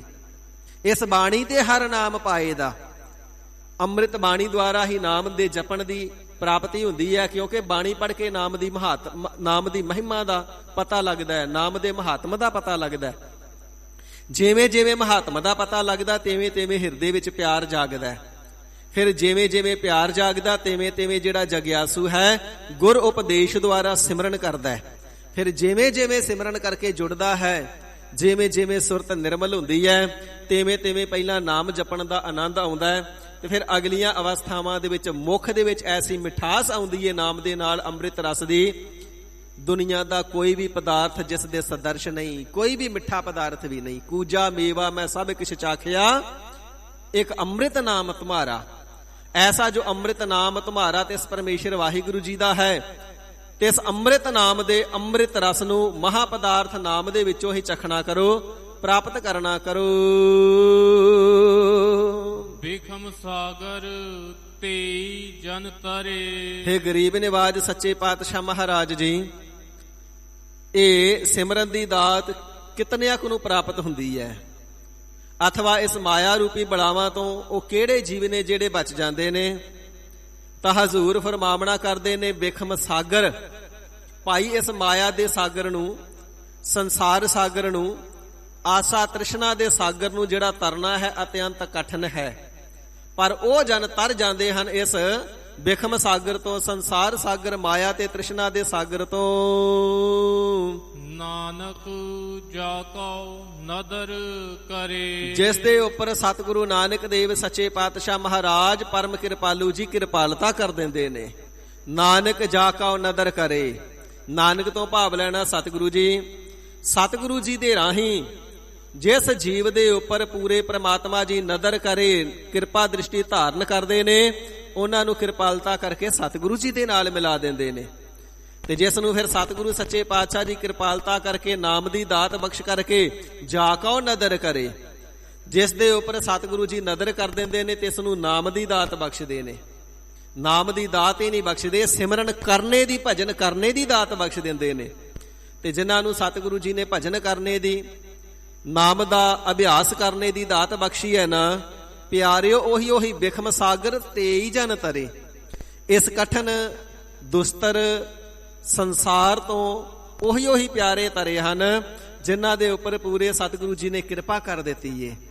ਇਸ ਕਰਕੇ ਪਿਆਰਿਓ ਸਤਿਗੁਰੂ ਜੀ ਦੀ ਨਦਰ ਵਿੱਚ ਆਓ। ਸਤਿਗੁਰੂ ਜੀ ਨਦਰ ਕਰਕੇ ਨਾਮ ਦੀ ਬਖਸ਼ਿਸ਼ ਕਰਦੇ ਨੇ। ਅਰਦਾਸਾਂ ਬੇਨਤੀਆਂ ਕਰਦੇ ਰਹੀਏ, ਫਿਰ ਬਖਸ਼ੇ ਹੋਏ ਨਾਮ ਨੂੰ ਸਿਮਰਨ ਕਰਨੇ ਦੀ ਦਾਤ ਬਖਸ਼ਿਸ਼ ਕਰਦੇ ਨੇ। ਤੇ ਜਿਨ੍ਹਾਂ ਨੇ ਸਿਮਰਨ ਕਰਨਾ ਕੀਤਾ ਹੈ ਉਹਨਾਂ ਦੀਆਂ ਸਾਰੀਆਂ ਬਲਾਵਾਂ ਟਲ ਗਈਆਂ ਨੇ। ਹਰ ਸਿਮਰਤ ਤੇਰੀ ਜਾਏ ਬਲਾਏ, ਸਰਬ ਕਲਿਆਣ ਵਸੈ ਮਨ ਆਏ। ਇਹ ਦਾਤ ਕਦੋਂ ਮਿਲਦੀ ਹੈ? ਨਾਨਕ ਜਾ ਕਉ ਨਦਰ ਕਰੇ, ਜਿਨ੍ਹਾਂ ਦੇ ਉੱਪਰ ਨਦਰ ਹੋ ਜਾਂਦੀ ਹੈ। ਇਸ ਕਰਕੇ ਸਤਿਗੁਰੂ ਜੀ ਦੀ ਨਦਰ ਦੇ ਵਿੱਚ ਆ ਜਾਓ। ਸਤਿਗੁਰੂ ਜੀ ਦੀ ਪ੍ਰਸੰਨਤਾ ਪ੍ਰਾਪਤ ਹੋ ਗਈ ਨਾ, ਤੇ ਨਾਨਕ ਨਦਰੀ ਨਦਰ ਨਿਹਾਲ। ਸਤਿਗੁਰੂ ਸੱਚੇ ਪਾਤਸ਼ਾਹ ਜੀ ਕਿਰਪਾ ਦ੍ਰਿਸ਼ਟੀ ਦੇ ਨਾਲ ਹੀ ਨਿਹਾਲ ਕਰ ਦਿੰਦੇ ਨੇ, ਸਾਰੇ ਹੀ ਦੁੱਖਾਂ ਤੋਂ ਰਹਿਤ ਕਰ ਦਿੰਦੇ ਹਨ ਜੀ। ਗੌੜੀ ਮਹੱਲਾ ਪੰਜਵਾ। ਸਤਿਗੁਰੂ ਅਰਜਨ ਦੇਵ ਸੱਚੇ ਪਾਤਸ਼ਾਹ ਜੀ ਮਹਾਰਾਜ ਪੰਜਵੇਂ ਪਾਤਸ਼ਾਹ ਗੌੜੀ ਰਾਗ ਦੇ ਅੰਦਰ ਪਾਵਨ ਉਪਦੇਸ਼ ਦੀ ਬਖਸ਼ਿਸ਼ ਕਰਦੇ ਹਨ ਜੀ।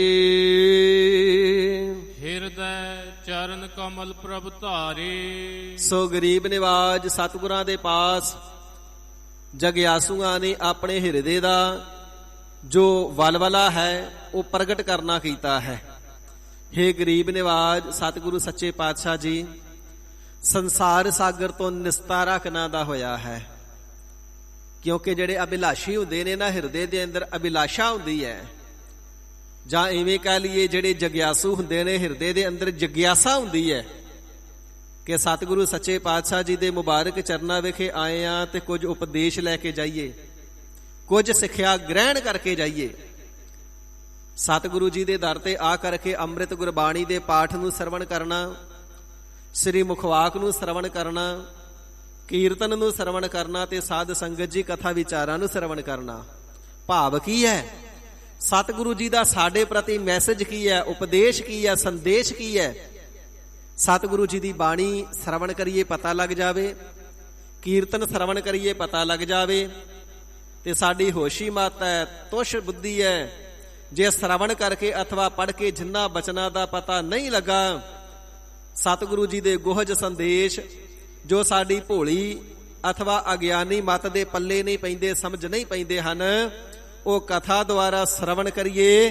ਤੇ ਸਤਿਗੁਰੂ ਸੱਚੇ ਪਾਤਸ਼ਾਹ ਜੀ ਨੇ ਜੋ ਵੱਡੀ ਭਾਰੀ ਦਾਤ ਸਤ ਸੰਗਤ ਦੀ ਬਖਸ਼ਿਸ਼ ਕਰਨਾ ਕੀਤੀ ਹੈ, ਸਤ ਸੰਗਤ ਵਿੱਚ ਬੈਠ ਕਰਕੇ ਸਤਿਗੁਰੂ ਜੀ ਦੀ ਅੰਮ੍ਰਿਤ ਬਾਣੀ ਦੀ ਕਥਾ ਨੂੰ ਸਰਵਣ ਕਰੀਏ, ਸਤਿਗੁਰੂ ਜੀ ਦੇ ਉਪਦੇਸ਼ਾਂ ਦੀ ਸਾਨੂੰ ਸਮਝ ਲੱਗ ਜਾਵੇ। ਸਤਿਗੁਰੂ ਜੀ ਨੇ ਅੰਮ੍ਰਿਤ ਪ੍ਰਵਚਨਾਂ ਦੁਆਰਾ ਸਾਨੂੰ ਮੈਸੇਜ ਕੀ ਦਿੱਤਾ ਹੈ, ਮਹਾਰਾਜ ਜੀ ਨੇ ਸਾਨੂੰ ਸੰਦੇਸ਼ਾ ਕੀ ਦਿੱਤਾ ਹੈ, ਸਾਡੇ ਵਾਸਤੇ ਪਰਵਾਨਾ ਹੁਕਮ ਕੀ ਹੈ ਮਹਾਰਾਜ ਜੀ ਦਾ, ਸਾਨੂੰ ਪਤਾ ਲੱਗ ਜਾਵੇ। ਤੇ ਜਿਹੜੇ ਇੱਛਾ ਵਾਲੇ ਜਗਿਆਸਾ ਵਾਲੇ ਪ੍ਰੇਮੀ ਸਤਿਗੁਰੂ ਜੀ ਦੇ ਪਾਸ ਆਉਂਦੇ ਨੇ ਨਾ, ਤੇ ਹਿਰਦੇ ਦੇ ਜਿਹੜੇ ਪ੍ਰਸ਼ਨ ਨੇ ਸਤਿਗੁਰੂ ਜੀ ਦੇ ਸਨਮੁਖ ਪ੍ਰਗਟ ਕਰਦੇ ਨੇ। ਕਿਉਂਕਿ ਸਾਧ ਸੰਗਤ ਜੀ ਕਈ ਵਾਰ ਤਾਂ ਸੁਭਾਵਿਕ ਹੀ ਸਮਾਂ ਐਸਾ ਬਣ ਜਾਂਦਾ ਹੈ ਕਿ ਜੋ ਸਾਡੇ ਹਿਰਦੇ ਦਾ ਪ੍ਰਸ਼ਨ ਹੁੰਦਾ ਹੈ ਸਤਿਗੁਰੂ ਜੀ ਕਥਾ ਦੁਆਰਾ ਜਾਂ ਕੀਰਤਨ ਦੁਆਰਾ ਉਪਦੇਸ਼ ਦੇ ਕਰਕੇ ਉਸ ਦਾ ਜਵਾਬ ਦੇ ਦਿੰਦੇ ਨੇ। ਪਰ ਕਈ ਵਾਰ ਜਿਹੜੇ ਮਨ ਦੇ ਸਵਾਲ ਹੁੰਦੇ ਨੇ, ਮਨ ਵਿੱਚ ਕਈ ਸਾਲਾਂ ਤੱਕ ਉਹ ਸਵਾਲ ਹੀ ਬਣੇ ਰਹਿੰਦੇ ਨੇ ਤੇ ਉਹਨਾਂ ਦਾ ਕਈ ਵਾਰ ਜਵਾਬ ਲੰਬਾ ਸਮਾਂ ਵੀ ਨਹੀਂ ਮਿਲਦਾ। ਫਿਰ ਐਸੇ ਜਗਿਆਸੂਆਂ ਦੇ ਜਦੋਂ ਦਰਸ਼ਨ ਜਾਂ ਅਥਵਾ ਸੰਗਤ ਹੁੰਦੀ ਹੈ ਨਾ, ਤੇ ਫਿਰ ਅਕਸਰ ਪੁੱਛ ਲੈਂਦੇ ਨੇ, ਭਾਈ ਸਾਹਿਬ ਜੀ ਆਹ ਸਵਾਲ ਬੜਿਆਂ ਸਾਲਾਂ ਤੋਂ ਮੇਰੇ ਮਨ ਦੇ ਵਿੱਚ ਹੈ, ਸੋ ਇਸ ਦਾ ਜਵਾਬ ਸਤਿਗੁਰੂ ਸੱਚੇ ਪਾਤਸ਼ਾਹ ਜੀ ਆਪਣੇ ਬਚਨਾਂ ਦੁਆਰਾ ਕੀ ਦਿੰਦੇ ਨੇ, ਗੁਰਮਤਿ ਦਾ ਨਜ਼ਰੀਆ ਇਸ ਦੇ ਪਰਥਾਏ ਕੀ ਹੈ। ਇਸ ਪ੍ਰਕਾਰ ਅੱਜ ਦੇ ਸਮੇਂ ਦੇ ਅੰਦਰ ਵਿਦਵਾਨਾਂ ਨੂੰ ਜਾਂ ਗੁਰੂ ਘਰ ਦੇ ਸੇਵਾਦਾਰਾਂ ਨੂੰ, ਪ੍ਰੇਮੀਆਂ ਨੂੰ, ਚਾਹੇ ਰਾਗੀ ਹੈ, ਚਾਹੇ ਪਾਠੀ ਸਿੰਘ, ਚਾਹੇ ਗ੍ਰੰਥੀ ਸਿੰਘ, ਜਗਿਆਸੂ ਜਨ, ਤਿਨਾਂ ਤੋਂ ਆਪਣੇ ਸ਼ੰਕਿਆਂ ਦੀ ਨਿਵਰਤੀ ਕਰਦੇ ਨੇ, ਕਿਉਂਕਿ ਪਤਾ ਇਹ ਸਤਿਗੁਰੂ ਜੀ ਦੇ ਉਪਦੇਸ਼ਾਂ ਨੂੰ ਪੜ੍ਹਨ ਅਤੇ ਸੁਣਨ ਵਾਲੇ ਨੇ, ਇਹ ਸਤਿਗੁਰੂ ਜੀ ਦੇ ਉਪਦੇਸ਼ਾਂ ਨੂੰ ਸੁਣਾਉਣ ਵਾਲੇ ਨੇ। ਸਤਿਗੁਰੂ ਜੀ ਦੇ ਉਪਦੇਸ਼ ਦੁਆਰਾ ਸਾਡੇ ਹਿਰਦੇ ਦੇ ਭਰਮ ਦੀ ਨਿਵਰਤੀ ਕਰ ਦੇਣਗੇ। ਪਰ ਸਾਧ ਸੰਗਤ ਜੀ, ਸਤਿਗੁਰੂ ਸੱਚੇ ਪਾਤਸ਼ਾਹ ਮਹਾਰਾਜ ਜੀ ਦੇ ਪਾਸ ਜਦੋਂ ਗੁਰਸਿੱਖ ਆਇਆ ਕਰਦੇ ਨਾ, ਤੇ ਹਿਰਦੇ ਦੇ ਵਲਵਲੇ ਆ ਕਰਕੇ ਸਤਿਗੁਰੂ ਜੀ ਦੇ ਸਮਕਸ਼ ਪ੍ਰਗਟ ਕਰਿਆ ਕਰਦੇ। ਤੇ ਜਗਿਆਸੂ ਜਨਾਂ ਨੇ ਆਪਣੇ ਹਿਰਦੇ ਦਾ ਜੋ ਵਲਵਲਾ ਸੀ ਸਤਿਗੁਰੂ ਜੀ ਦੇ ਸਮਕਸ਼ ਪ੍ਰਗਟ ਕੀਤਾ ਹੈ। ਗਰੀਬ ਨਿਵਾਜ ਸਾਹਿਬ ਜੀ ਇਸ ਜਗਤ ਦੇ ਅੰਦਰ ਰਹਿੰਦਿਆਂ ਹੋਇਆਂ ਮਾਇਆ ਇਤਿਆਦਿਕ ਦੇ ਜਿਹੜੇ ਬੰਧਨ ਨੇ ਨਾ, ਇਹ ਜੀਵ ਨੂੰ ਐਵੇਂ ਬੰਨ੍ਹ ਕੇ ਫਸਾ ਕੇ ਰੱਖਦੇ ਨੇ ਜਿਵੇਂ ਪੰਛੀ ਜਾਲ ਦੇ ਵਿੱਚ ਫਸ ਜਾਂਦਾ ਹੈ।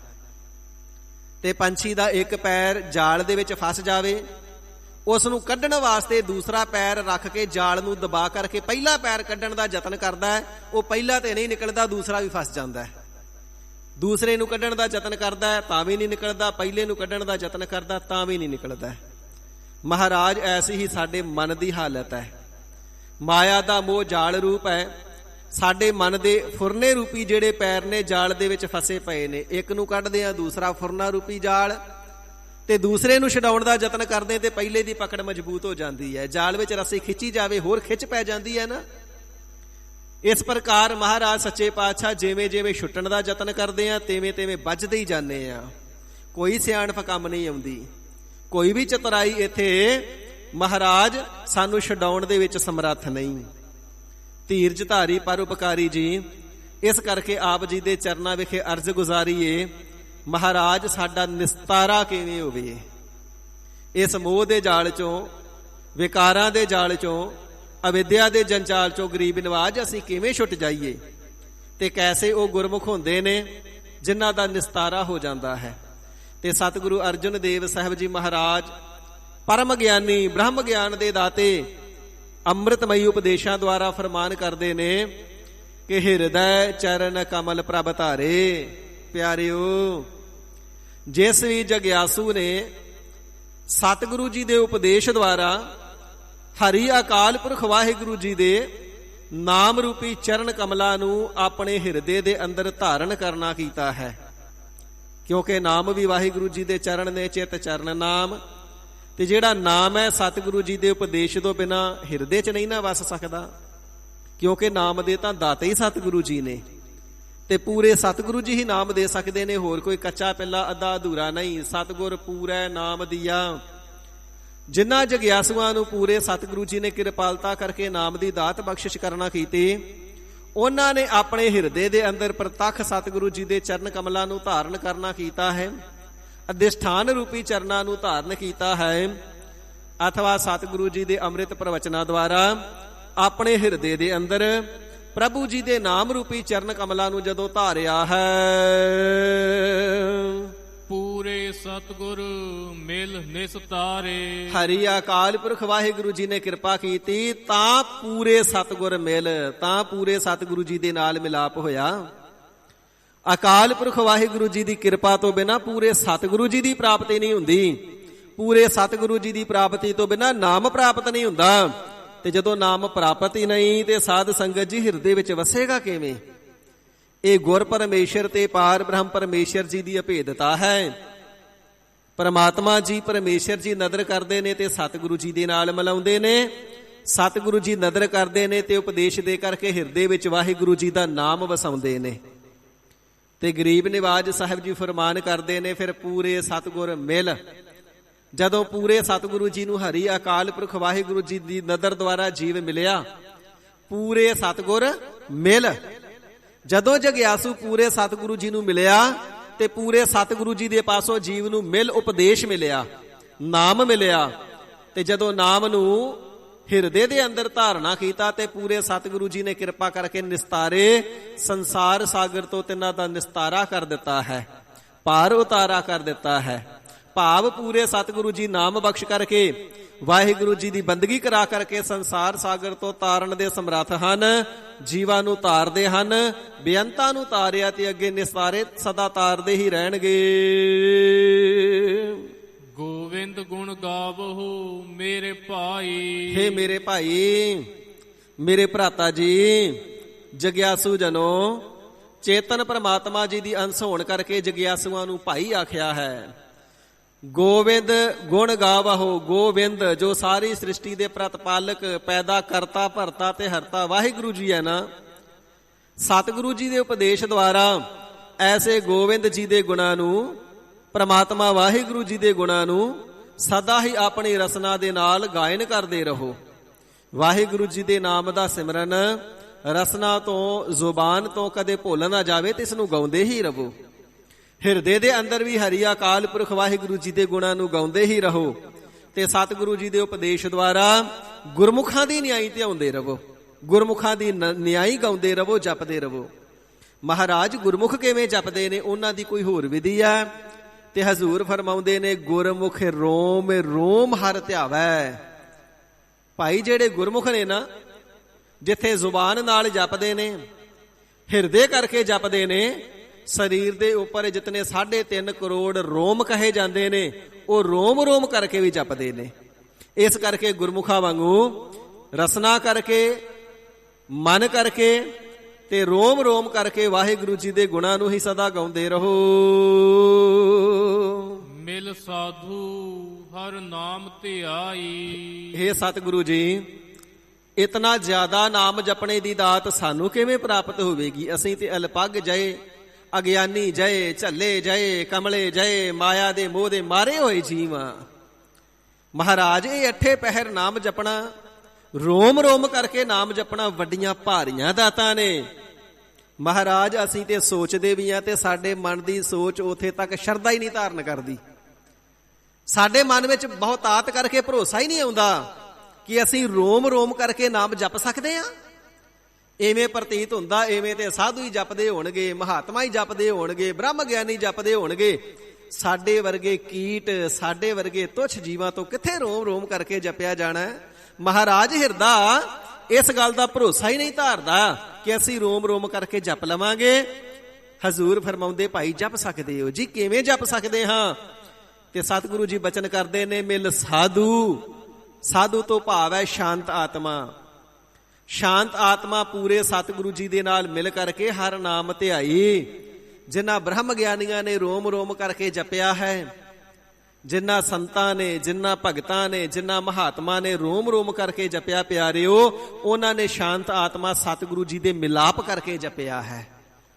ਤੁਸੀਂ ਵੀ ਸ਼ਾਂਤ ਆਤਮਾ ਸਤਿਗੁਰੂ ਜੀ ਦੇ ਮਿਲਾਪ ਕਰਕੇ, ਸਤ ਸੰਗਤ ਦੁਆਰਾ ਮਿਲਾਪ ਕਰਕੇ ਰੋਮ ਰੋਮ ਦੁਆਰਾ ਜਪ ਸਕਦੇ ਹੋ। ਇਸੇ ਹੀ ਪ੍ਰਕਾਰ ਮਿਲ ਸਾਧੂ ਹਰ ਨਾਮ ਧਿਆਈ। ਸੋ ਸਾਧੂ ਕਹੀਏ ਜਿਹੜੇ ਸਾਧਨ ਸੰਪੰਨ ਨੇ, ਜਿਨ੍ਹਾਂ ਦੇ ਸਾਰੇ ਸਾਧਨ ਸੰਪੰਨ ਹੋ ਗਏ। ਮਰਿਆਦਾ ਰੂਪੀ ਸਾਧਨ, ਨਿਤਨੇਮ ਰੂਪੀ ਸਾਧਨ, ਬੰਦਗੀ ਰੂਪੀ ਸਾਧਨ ਸੰਪੰਨ ਹੋ ਗਏ। ਪੂਰੇ ਸਾਧੂ ਬਾਬਾ ਬੁੱਢਾ ਸਾਹਿਬ ਜੀ ਵਰਗੇ। ਇਤਿਹਾਸ ਵਿੱਚ ਬਚਨ ਆਉਂਦਾ ਹੈ ਕਿ ਸਾਧ ਸੰਗਤ ਜੀ, ਜਦੋਂ ਬਾਬਾ ਬੁੱਢਾ ਸਾਹਿਬ ਜੀ ਬ੍ਰਹਮ ਰੂਪੀ ਹੋ ਗਏ, ਰੋਮ ਰੋਮ ਦੇ ਵਿੱਚ ਨਾਮ ਵਸਦਾ ਹੈ, ਰੋਮ ਰੋਮ ਦੁਆਰਾ ਸਿਮਰਨ ਹੁੰਦਾ ਹੈ, ਪ੍ਰਮਾਤਮਾ ਜੀ ਹਿਰਦੇ ਦੇ ਅੰਦਰ ਸਾਖਿਆਤਕਾਰ ਨੇ। ਤੇ ਬਾਬਾ ਬੁੱਢਾ ਸਾਹਿਬ ਜੀ ਦੇ ਹਿਰਦੇ ਦੇ ਅੰਦਰ ਫੁਰਨਾ ਆਇਆ। ਸਤਿਗੁਰੂ ਜੀ ਦੇ ਪਾਵਨ ਬਚਨ ਨੇ, ਫਲ ਕਾਰਨ ਫੂਲੀ ਬਨ ਰਾਏ। ਫਲ ਨੂੰ ਪ੍ਰਗਟ ਕਰਨ ਵਾਸਤੇ ਬਨ ਰਾਏ। ਸਾਰੀ ਬਨਸਪਤੀ ਜਿਹੜੀ ਹੈ ਇਹ ਫੁੱਲ ਦੀ ਹੈ। ਪਹਿਲਾਂ ਡੋਡੀਆਂ ਲੱਗਦੀਆਂ ਨੇ, ਫਿਰ ਫੁੱਲ ਖਿੜਦੇ ਨੇ, ਤੇ ਜਦੋਂ ਫਲ ਪ੍ਰਾਪਤ ਹੋ ਜਾਂਦਾ ਨਾ, ਫਿਰ ਫੁੱਲ ਦਾ ਕੋਈ ਕੰਮ ਨਹੀਂ ਰਹਿ ਜਾਂਦਾ, ਫੁੱਲ ਝੜ ਜਾਂਦਾ ਹੈ। ਇਸੇ ਪ੍ਰਕਾਰ ਗਿਆਨ ਹੈ ਕਾਰਨ ਕਰਮ ਅਭਿਆਸ। ਮਰਿਆਦਾ ਨੂੰ ਰੱਖਣਾ, ਅੰਮ੍ਰਿਤ ਵੇਲੇ ਦਾ ਜਾਗਣਾ, ਸਿਮਰਨ ਕਰਨਾ, ਨਿਤਨੇਮ ਕਰਨਾ, ਭਲੇ ਕਰਮ ਕਰਨੇ, ਸੇਵਾ ਕਰਮ ਕਰਨੇ, ਇਹ ਸਾਰੇ ਸਾਧਨ ਤੇ ਪ੍ਰਮਾਤਮਾ ਜੀ ਦੀ ਪ੍ਰਾਪਤੀ ਵਾਸਤੇ ਨੇ ਨਾ। ਤੇ ਜਦੋਂ ਹੁਣ ਪ੍ਰਮਾਤਮਾ ਜੀ ਹਿਰਦੇ ਦੇ ਅੰਦਰ ਪ੍ਰਗਟ ਹੀ ਹੋ ਗਏ, ਹੁਣ ਇਹਨਾਂ ਸਾਧਨਾਂ ਦੀ ਕੀ ਲੋੜ ਹੈ? ਗਿਆਨ ਹੈ ਕਾਰਨ ਕਰਮ ਅਭਿਆਸ। ਬ੍ਰਹਮ ਗਿਆਨ ਨੂੰ ਪ੍ਰਾਪਤ ਕਰਨ ਵਾਸਤੇ, ਗਿਆਨ ਦੇ ਦਾਤੇ ਪ੍ਰਮਾਤਮਾ ਜੀ ਨੂੰ ਪ੍ਰਾਪਤ ਕਰਨ ਵਾਸਤੇ ਨਾਮ ਦਾ ਅਭਿਆਸ ਕੀਤਾ ਜਾਂਦਾ ਹੈ। ਤੇ ਜਦੋਂ ਨਾਮ ਦਾ ਅਭਿਆਸ ਇਤਿਆਦਿਕ ਸਾਧਨ ਸੰਪੰਨ ਹੋ ਗਏ, ਗਿਆਨ ਭਇਆ ਤਬ ਕਰਮ ਹੈ ਨਾਸ। ਜਦੋਂ ਗਿਆਨ ਪ੍ਰਾਪਤ ਹੋ ਜਾਂਦਾ ਹੈ, ਉਦੋਂ ਜਿਹੜੇ ਕਰਮ ਨੇ ਨਾ, ਉਹ ਆਪਣੇ ਵਾਸਤੇ ਅਭਾਵ ਹੋ ਜਾਂਦਾ ਹੈ। ਆਪਣੇ ਵਾਸਤੇ ਅੰਤਰੀ ਭਾਵ ਸਮਝਣਾ। ਮਨ ਦੇ ਵਿੱਚ ਵਿਚਾਰ ਆਈ ਕਿ ਹੁਣ ਇਹਨਾਂ ਗਿਆਨ ਦੇ ਸਾਧਨਾਂ ਦੀ ਕੀ ਲੋੜ ਹੈ, ਹੁਣ ਸਿਮਰਨ ਦੀ ਕੀ ਲੋੜ ਹੈ, ਹੁਣ ਅੰਮ੍ਰਿਤ ਵੇਲੇ ਉੱਠਣ ਦੀ ਕੀ ਲੋੜ ਹੈ। ਸਾਰੇ ਸਾਧਨ ਪ੍ਰਮਾਤਮਾ ਦੀ ਪ੍ਰਾਪਤੀ ਵਾਸਤੇ ਸੀ, ਜਦੋਂ ਪ੍ਰਾਪਤੀ ਹੀ ਹੋ ਗਈ ਹੁਣ ਸਾਧਨਾਂ ਦੀ ਲੋੜ ਨਹੀਂ।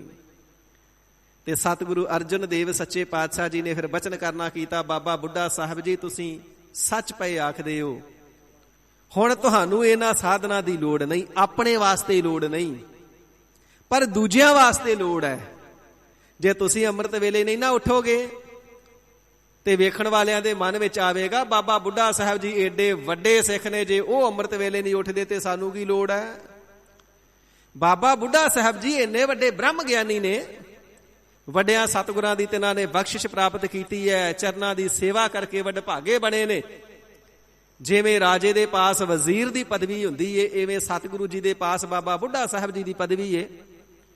ਤੇ ਪ੍ਰਤੱਖ ਵੀ ਸੱਚਖੰਡ ਸ੍ਰੀ ਹਰਿਮੰਦਰ ਸਾਹਿਬ ਜੀ ਦੇ ਪਹਿਲੇ ਹੈੱਡ ਗ੍ਰੰਥੀ ਬਣਾ ਕਰਕੇ ਸਤਿਗੁਰੂ ਜੀ ਨੇ ਸ੍ਰੀ ਗੁਰੂ ਗ੍ਰੰਥ ਸਾਹਿਬ ਜੀ ਦੇ ਵਜ਼ੀਰ ਦੀ ਪਦਵੀ ਦੇ ਦਿੱਤੀ ਏ। ਤੇ ਫਿਰ ਸਿੱਖਾਂ ਦੇ ਮਨ ਦੇ ਵਿੱਚ ਇਹ ਭਾਵਨਾ ਪ੍ਰਗਟ ਹੋ ਜਾਵੇਗੀ, ਬਾਬਾ ਬੁੱਢਾ ਸਾਹਿਬ ਜੀ ਗੁਰੂ ਦੇ ਵਜ਼ੀਰ ਨੇ, ਜੇ ਉਹਨਾਂ ਨੂੰ ਨਿਤਨੇਮ ਕਰਨੇ ਦੀ ਲੋੜ ਨਹੀਂ ਤੇ ਫਿਰ ਸਾਨੂੰ ਕੀ ਲੋੜ ਹੈ। ਤੁਹਾਡੇ ਵੱਲ ਵੇਖ ਕੇ ਉਹ ਨਾ ਅਵੇਸਲੇ ਹੋ ਜਾਣ। ਇਸ ਕਰਕੇ ਬਾਬਾ ਬੁੱਢਾ ਜੀ, ਗਿਆਨ ਭਇਆ ਤਬ ਕਰਮ ਹੈ ਨਾਸ, ਜਦੋਂ ਬ੍ਰਹਮ ਗਿਆਨ ਦੀ ਪ੍ਰਾਪਤੀ ਹੋ ਜਾਂਦੀ ਉਦੋਂ ਕਰਮਾਂ ਦਾ ਅਭਾਵ ਹੋ ਜਾਂਦਾ। ਆਪਣੇ ਵਾਸਤੇ ਕਰਮ ਹੈ ਨਾਸ, ਕਰਮ ਕਰਨ ਦੀ ਲੋੜ ਨਹੀਂ, ਪਰ ਤੁਹਾਡੇ ਵੱਲ ਵੇਖ ਕੇ ਦੂਸਰੇ ਵੇਸਲੇ ਨਾ ਹੋ ਜਾਣ। ਦੂਸਰਿਆਂ ਨੂੰ ਸਿੱਖਿਆ ਦੇਣ ਵਾਸਤੇ ਜ਼ਿਆਦਾ ਦ੍ਰਿੜਤਾ ਦੇ ਨਾਲ ਕਰਨ ਦੀ ਲੋੜ ਹੈ, ਕਿਉਂਕਿ ਹੁਣ ਤੁਹਾਡੇ ਕੋਲ ਉਹਨਾਂ ਨੇ ਸਿੱਖਣਾ ਹੈ। ਤੁਸੀਂ ਜਿਸ ਪਦਵੀ ਤੇ ਪੁੱਜਣਾ ਸੀ ਪੁੱਜ ਗਏ, ਜੋ ਪ੍ਰਾਪਤੀ ਕਰਨੀ ਸੀ ਕਰ ਲਈ, ਵਾਹਿਗੁਰੂ ਜੀ ਦੀ ਭੇਦਤਾ ਪ੍ਰਾਪਤ ਕਰ ਲਈ। ਹੁਣ ਤੁਹਾਨੂੰ ਲੋੜ ਨਹੀਂ, ਆਪਣੇ ਵਾਸਤੇ ਲੋੜ ਨਹੀਂ ਪਰ ਦੂਜਿਆਂ ਵਾਸਤੇ ਲੋੜ ਹੈ। ਸੋ ਇਸ ਪ੍ਰਕਾਰ ਬਾਬਾ ਬੁੱਢਾ ਸਾਹਿਬ ਜੀ ਨੇ ਫਿਰ ਅੰਤਲੇ ਸਰੀਰ ਦੇ ਸਵਾਸਾਂ ਤੱਕ ਸਾਰੀ ਮਰਿਆਦਾ ਰੱਖੀ। ਉਹ ਮਰਿਆਦਾ ਆਪ ਦ੍ਰਿੜਤਾ ਦੇ ਨਾਲ ਧਾਰਨ ਕਰਕੇ ਬੇਅੰਤਾਂ ਨੂੰ ਵੀ ਉਸ ਮਰਿਆਦਾ ਦੇ ਵਿੱਚ ਲਗਾ ਕਰਕੇ ਵਾਹਿਗੁਰੂ ਜੀ ਦੇ ਨਾਲ ਮਿਲਣਾ ਕੀਤਾ ਹੈ। ਤਾਂ ਹਜ਼ੂਰ ਫਰਮਾਵਣਾ ਕਰਦੇ ਨੇ, ਮਿਲ ਸਾਧੂ ਹਰ ਨਾਮ ਧਿਆਈ। ਪਿਆਰਿਓ, ਜਿਨ੍ਹਾਂ ਨੇ ਬਾਬਾ ਬੁੱਢਾ ਸਾਹਿਬ ਜੀ ਵਰਗੇ ਸਾਧਨ ਸੰਪੰਨ ਸਾਧੂਆਂ ਦੇ ਨਾਲ ਮਿਲ ਕਰਕੇ, ਤੇ ਸਾਧ ਸੰਗਤ ਜੀ ਇਹ ਨਹੀਂ ਕਿ ਬਾਬਾ ਬੁੱਢਾ ਸਾਹਿਬ ਜੀ ਪੂਰਨ ਸਾਧੂ ਹੋਏ ਨੇ ਤੇ ਬਾਅਦ ਵਿੱਚ ਗੁਰੂ ਘਰ ਵਿੱਚ ਕੋਈ ਸਾਧੂ ਨਹੀਂ। ਉਹਨਾਂ ਦੀ ਉਦਾਹਰਣ ਤਾਂ ਦਿੱਤੀ ਜਾਂਦੀ ਹੈ ਕਿ ਇੱਕ ਵਾਰ ਹੀ ਨਾਮ ਲੈ ਦਈਏ, ਸਮੁੱਚਾ ਸਿੱਖ ਪੰਥ ਜਗਤ ਸੰਸਾਰ ਜਿੱਥੇ ਜਿੱਥੇ ਵੀ ਕੋਈ ਨਾਮ ਸੁਣਦਾ ਇੱਕਦਮ ਇਤਿਹਾਸ ਸਾਹਮਣੇ ਆ ਜਾਂਦਾ ਹੈ ਤੇ ਬਾਬਾ ਬੁੱਢਾ ਸਾਹਿਬ ਜੀ ਦਾ ਸਰੂਪ ਸਾਹਮਣੇ ਆ ਜਾਂਦਾ। ਸਾਧੂ ਐਸਾ ਹੁੰਦਾ ਹੈ। ਭਾਈ ਗੁਰਦਾਸ ਜੀ, ਬਾਬਾ ਬੁੱਢਾ ਸਾਹਿਬ ਜੀ, ਭਾਈ ਸਾਲੋ ਜੀ, ਬਾਬਾ ਬਿਧੀ ਚੰਦ ਜੀ, ਭਾਈ ਬਹਿਲੋ ਜੀ, ਭਾਈ ਮੰਝ ਜੀ, ਭਾਈ ਜੈਤਾ ਜੀ, ਇਹਨਾਂ ਸਾਰਿਆਂ ਮਹਾਂਪੁਰਖਾਂ ਦੇ ਨਾਮ ਤਾਂ ਲਏ ਜਾਂਦੇ ਨੇ, ਇਹ ਸਿੱਖ ਪੰਥ ਦੇ ਅੰਦਰ ਪ੍ਰਚਲਿਤ ਨੇ, ਵਿਦਮਾਨ ਨੇ। ਨਾਮ ਲੈਂਦਿਆਂ ਸਾਰ ਸਾਖੀ ਸੁਣਾਉਣ ਦੀ ਲੋੜ ਨਹੀਂ ਪੈਂਦੀ, ਸਾਧਨ ਕਥਨ ਕਰਨੇ ਦੀ ਲੋੜ ਨਹੀਂ ਪੈਂਦੀ, ਬਸ ਨਾਮ ਹੀ ਲੈ ਦਈਏ, ਸਭ ਕੁਝ ਆਪੇ ਸਮਕਸ਼ ਹਿਰਦੇ ਦੇ ਅੰਦਰ ਪ੍ਰਗਟ ਹੋ ਜਾਂਦਾ। ਇਤਨੇ ਸਾਧਨ ਸੰਪੰਨ ਨੇ। ਇਹ ਸੌਖੀ ਸਮਝ ਆ ਜਾਵੇ ਤਾਂ ਐਸੇ ਮਹਾਤਮਾ ਦਾ ਨਾਮ ਲਿਆ ਜਾਂਦਾ ਹੈ। ਬਾਬਾ ਬੁੱਢਾ ਸਾਹਿਬ ਜੀ ਤੋਂ ਬਾਅਦ ਵਿੱਚ ਵੀ ਤੇ ਮੌਜੂਦਾ ਸਮੇਂ ਦੇ ਵਿੱਚ ਵੀ ਸਤਿਗੁਰੂ ਜੀ ਦੇ ਪਿਆਰੇ ਬ੍ਰਹਮ ਨੇਸ਼ਟੀ, ਬ੍ਰਹਮ ਸਰੋਤੀ ਬੇਅੰਤ ਸਾਧੂ ਨੇ, ਜਿਨ੍ਹਾਂ ਨੂੰ ਨਾਮ ਕਦੇ ਵਿਸਰਦਾ ਨਹੀਂ। ਮਿਲ ਸਾਧੂ ਹਰ ਨਾਮ ਧਿਆਈ। ਪਿਆਰਿਓ, ਐਸੇ ਸਾਧੂ ਜਨਾਂ ਦੀ ਸੰਗਤ ਦੇ ਨਾਲ ਮਿਲ ਕਰਕੇ ਨਾਮ ਧਿਆਈਏ, ਫਿਰ ਹਿਰਦੇ ਦੇ ਅੰਦਰ ਪਿਆਰ ਜਾਗਦਾ ਹੈ।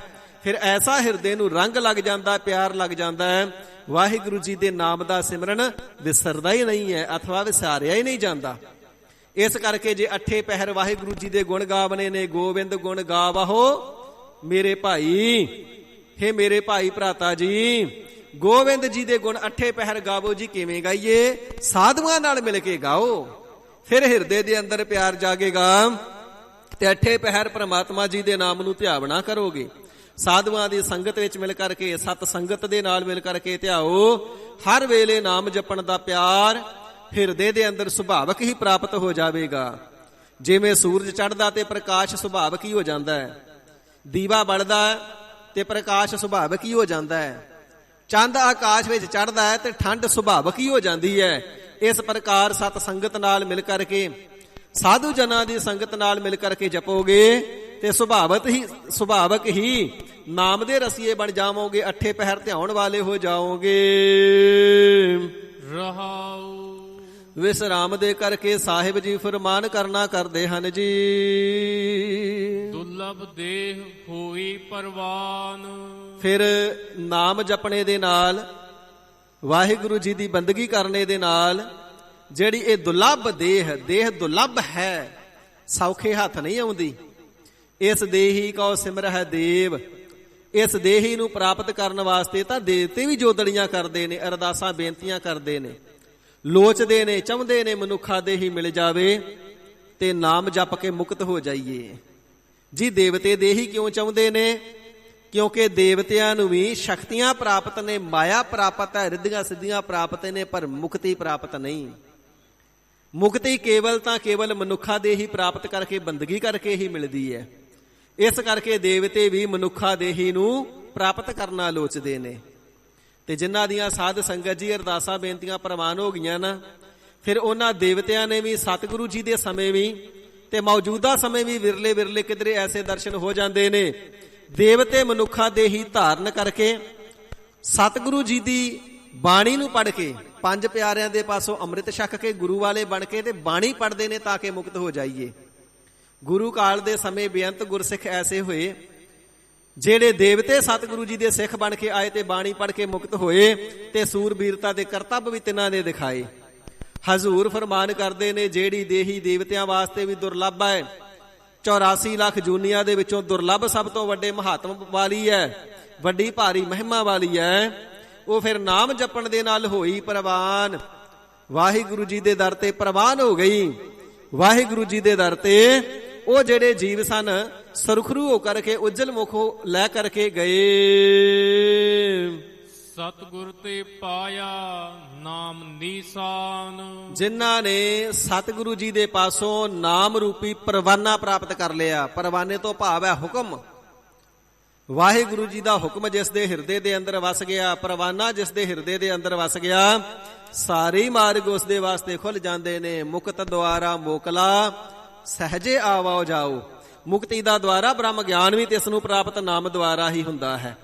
ਇਸ ਪ੍ਰਕਾਰ ਸੋ ਸਤਿਗੁਰੂ ਜੀ ਦਾ ਪਰਵਾਨਾ ਜਿਨ੍ਹਾਂ ਨੂੰ ਨਾਮ ਪ੍ਰਾਪਤ ਹੋ ਗਿਆ, ਉਹਨਾਂ ਦੀ ਦੁਰਲੱਭ ਮਨੁੱਖਾ ਦੇ ਹੀ ਸਫਲੀ ਹੋ ਗਈ ਹੈ। ਇਸੇ ਹੀ ਪ੍ਰਕਾਰ